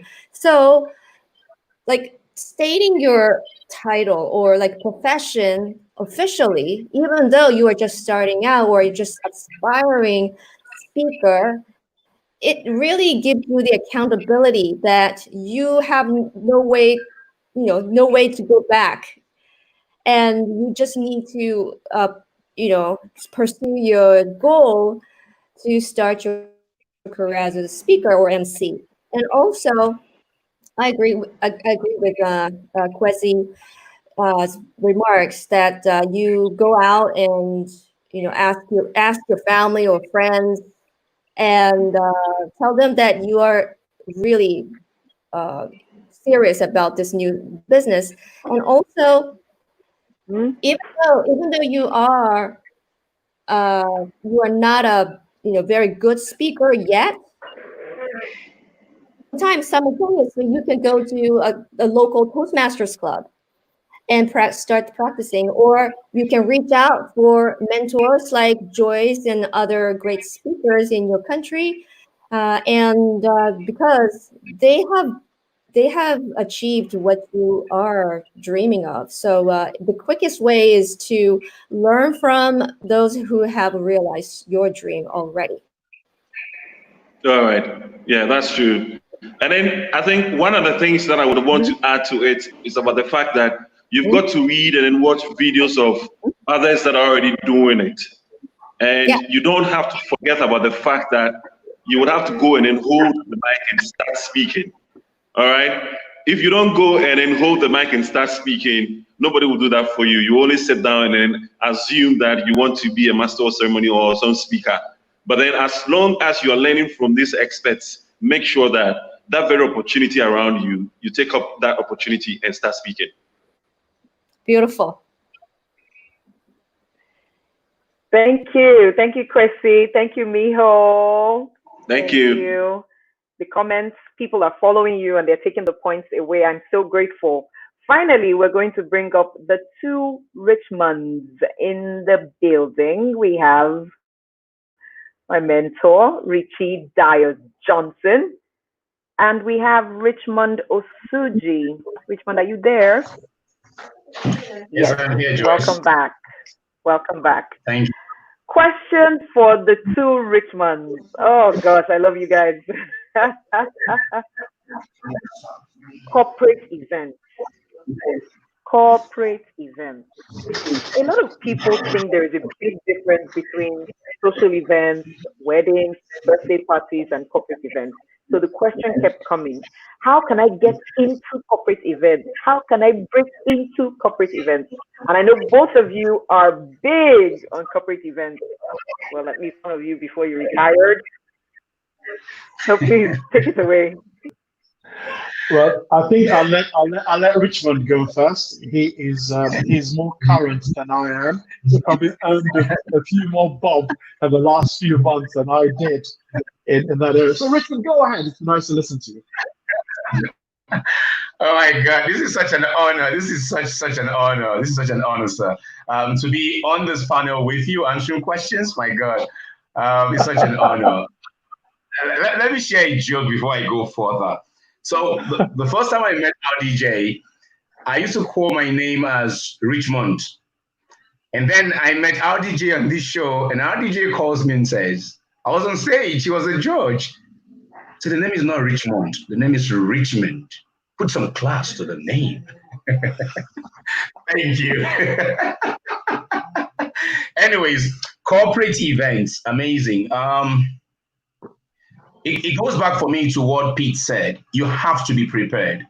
You have to, you see, I'm just going to go right on what has been said by the previous speakers. Be always prepared. Know what the subject they are going to discuss is. It's very important. You've got to know what I love what Kafiu said. He said when he's going to do a book launch, he reads the book. It's akin to doing a corporate event. So if you want to go and MC an event for, say, the pharmaceutical association of your country, you don't go there as an engineer. Probably you'll become an MC from an engineering background.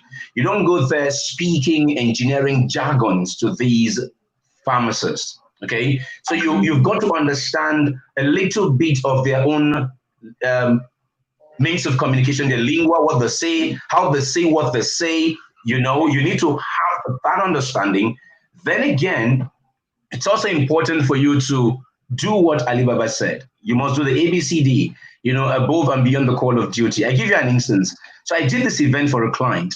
It was a struggle. for this client to hire me, because to her, she thought I was hired by a previous client, Shell in this case. She thought I was hired by Shell because Shell was trying to support my MC career. And her staff said, no, this gentleman is good. So we got to the event and some serious thing happened. And what was that?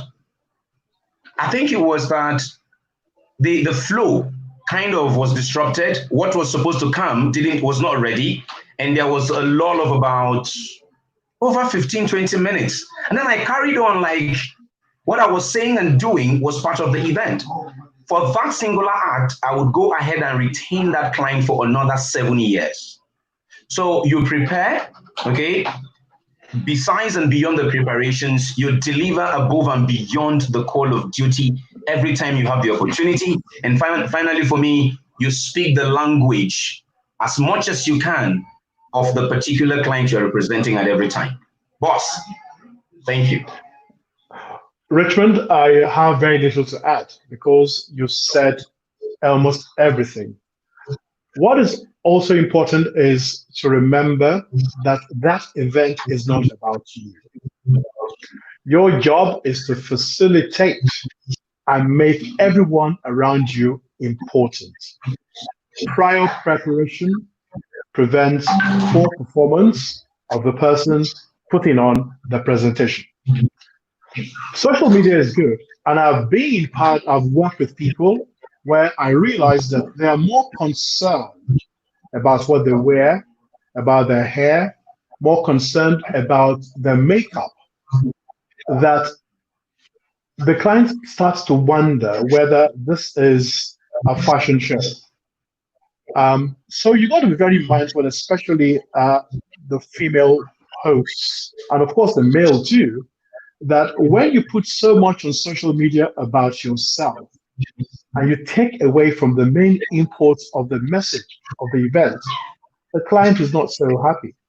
I've seen MCs or event hosts bring their own photographers to events so that they can enrich their blog, enrich their own timeline on social media, detracting from the message that they were supposed to enhance. So the critical thing is, what sort of person must you be to be attracted to host a corporate event? Number one, you got to be knowledgeable, you must be flexible, you must be reliable, you must be dependable, you must also be adaptable.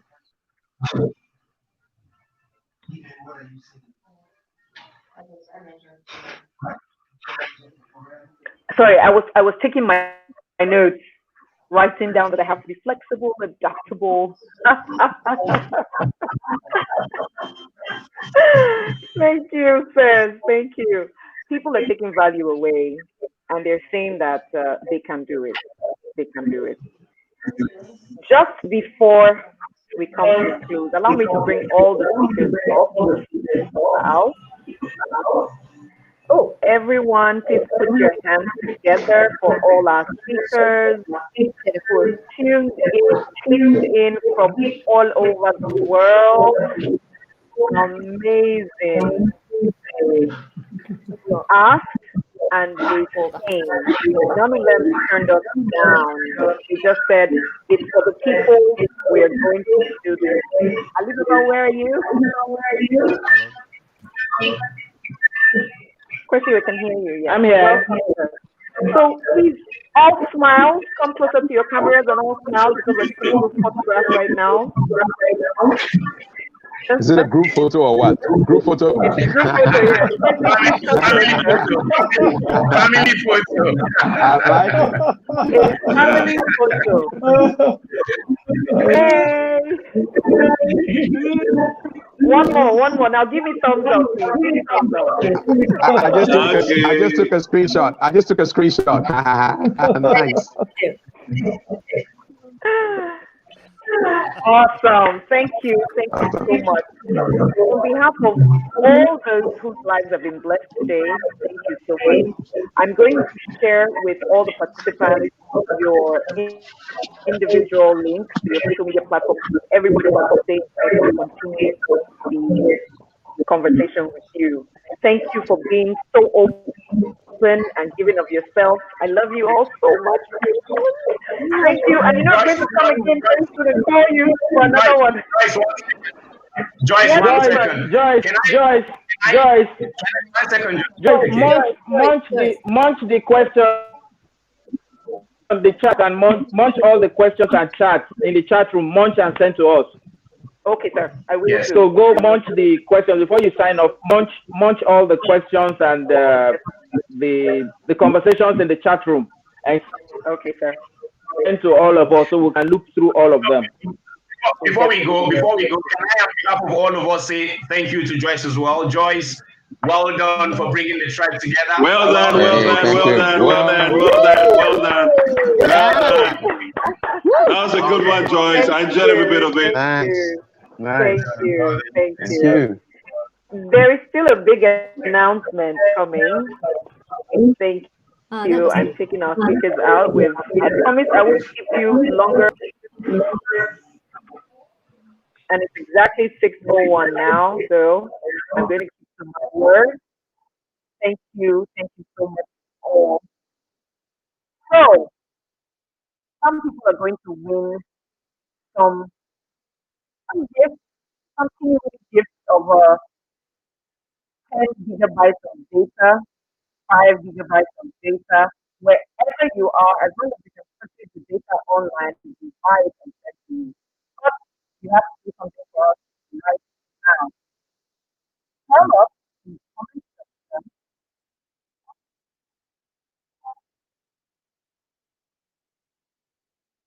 what all about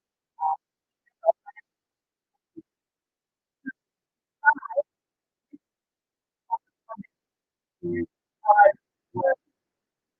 Tell us all about all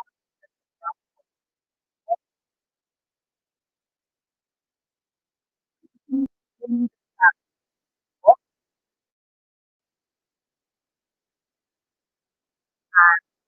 like who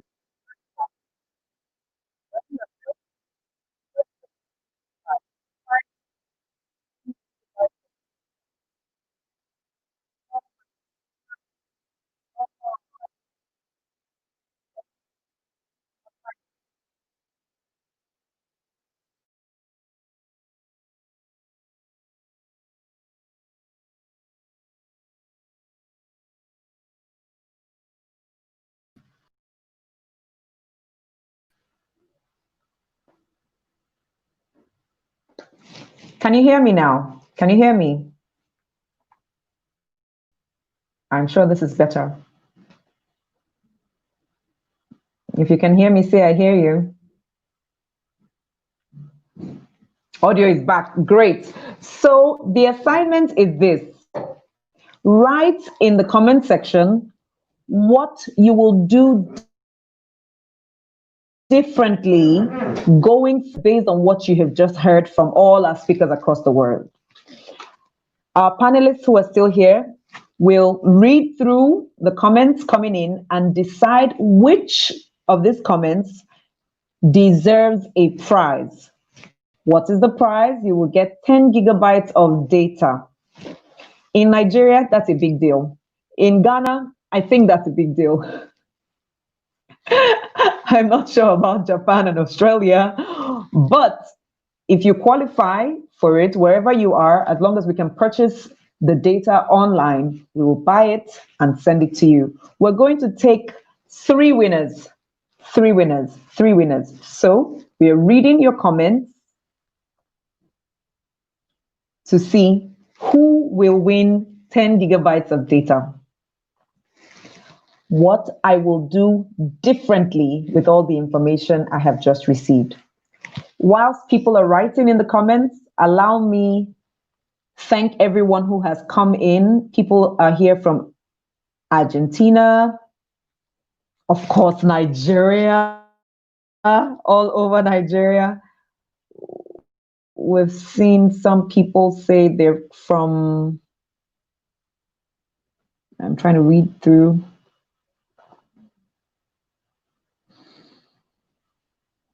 Some people are from Ghana.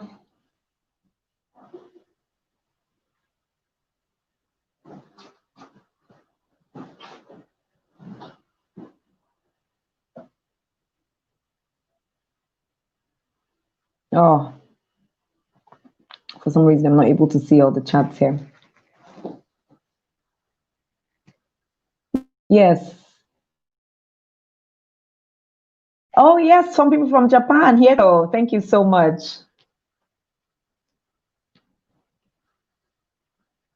Someone is from Dubai. Thank you. Okay. Working on increasing my network of people to increase collaboration and growth. That's one response. We have our panelists who will tell us what comments or which comments are worthy of receiving prizes. Top 3.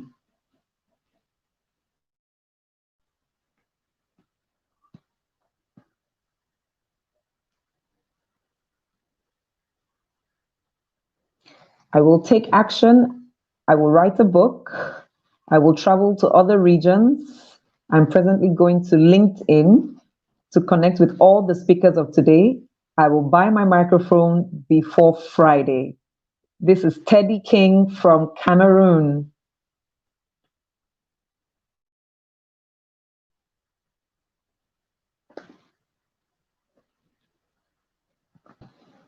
That is Teddy's response.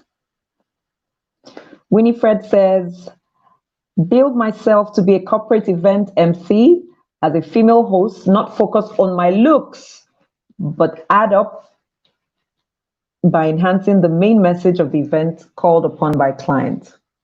Okay.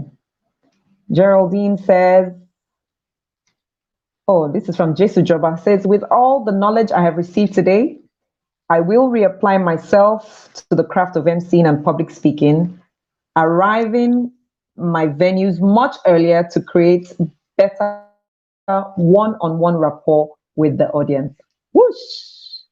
Okay, Geraldine says, I'm going to connect to 4 of the speakers. 2, I will let my family and friends know that I can host their events. 3, I will engage, introduce myself to my next live audience. Wow, there are more comments coming in. Panelists, are we watching? Please put down the names in gigabytes of data.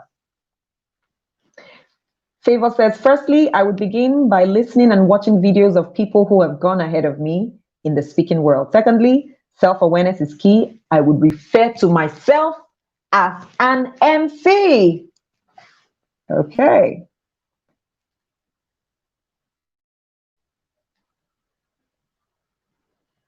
Fresh Talker says, today I've made a conscious decision to put in more effort into networking. This added to my ever-growing skill will enhance my international relevance. Margaret says, with what I've learned today, I would believe more in my ability as an MC. I would do more research before any program. I would collaborate to widen my horizon. I would buy a microphone and make sure it's handy. I would learn from mentors through online programs like the one I had today. She is from Nigeria. We'll take 2 more and then we'll take the final.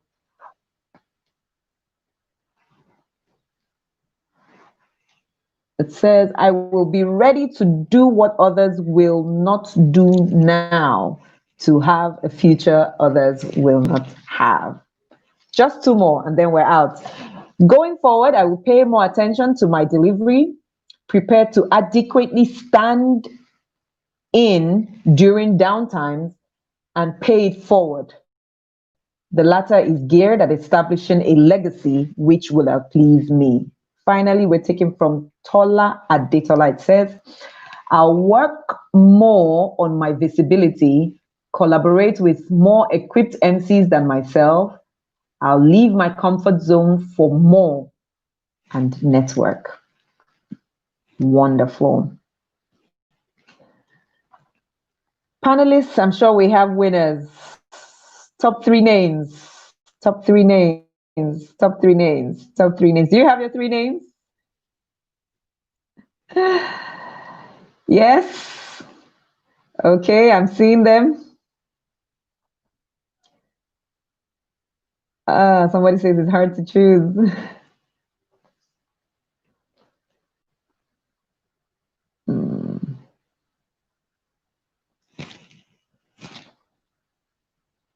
Nancy, I know you are there. Please help me take screenshots of some of the questions that have been asked. Thank you. Oh, please allow me to read a few more just because I've seen them. Okay, stop commenting, stop commenting. Stop. With regard to the excerpts I have gained, I'm ready to renovate myself, maximize the digital space, collaborate, learn new skills, and be readily available to grow and impact others. That's from Isaac, the Isaac Erikemo. Joe Infinity says, I will follow through incorporating the information I've received with tenacity and resilience to improve my overall performance as a speaker and MC. Oh, okay, we have winners. Winner number one. Let me take this off.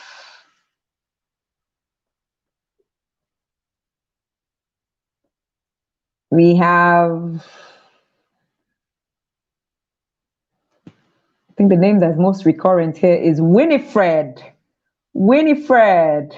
Winifred. Where is Winifred? Yay. Winifred, please send a direct message to my Instagram now saying this is Winifred who just won 10 gigabytes of data. Then we have Geraldine. Woo! Congratulations. Send me a direct message on Instagram as well. We also have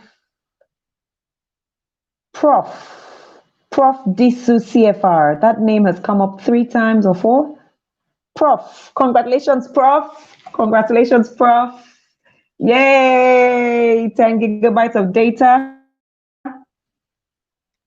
And finally, just because we have this 4th name recurring, we have Teddy. Congratulations to all our winners today. Thank you all for being here. I'm going to bring up our speakers who are still here with me to say their final goodbyes. Thank you for staying. I know that this was a sacrifice on your part.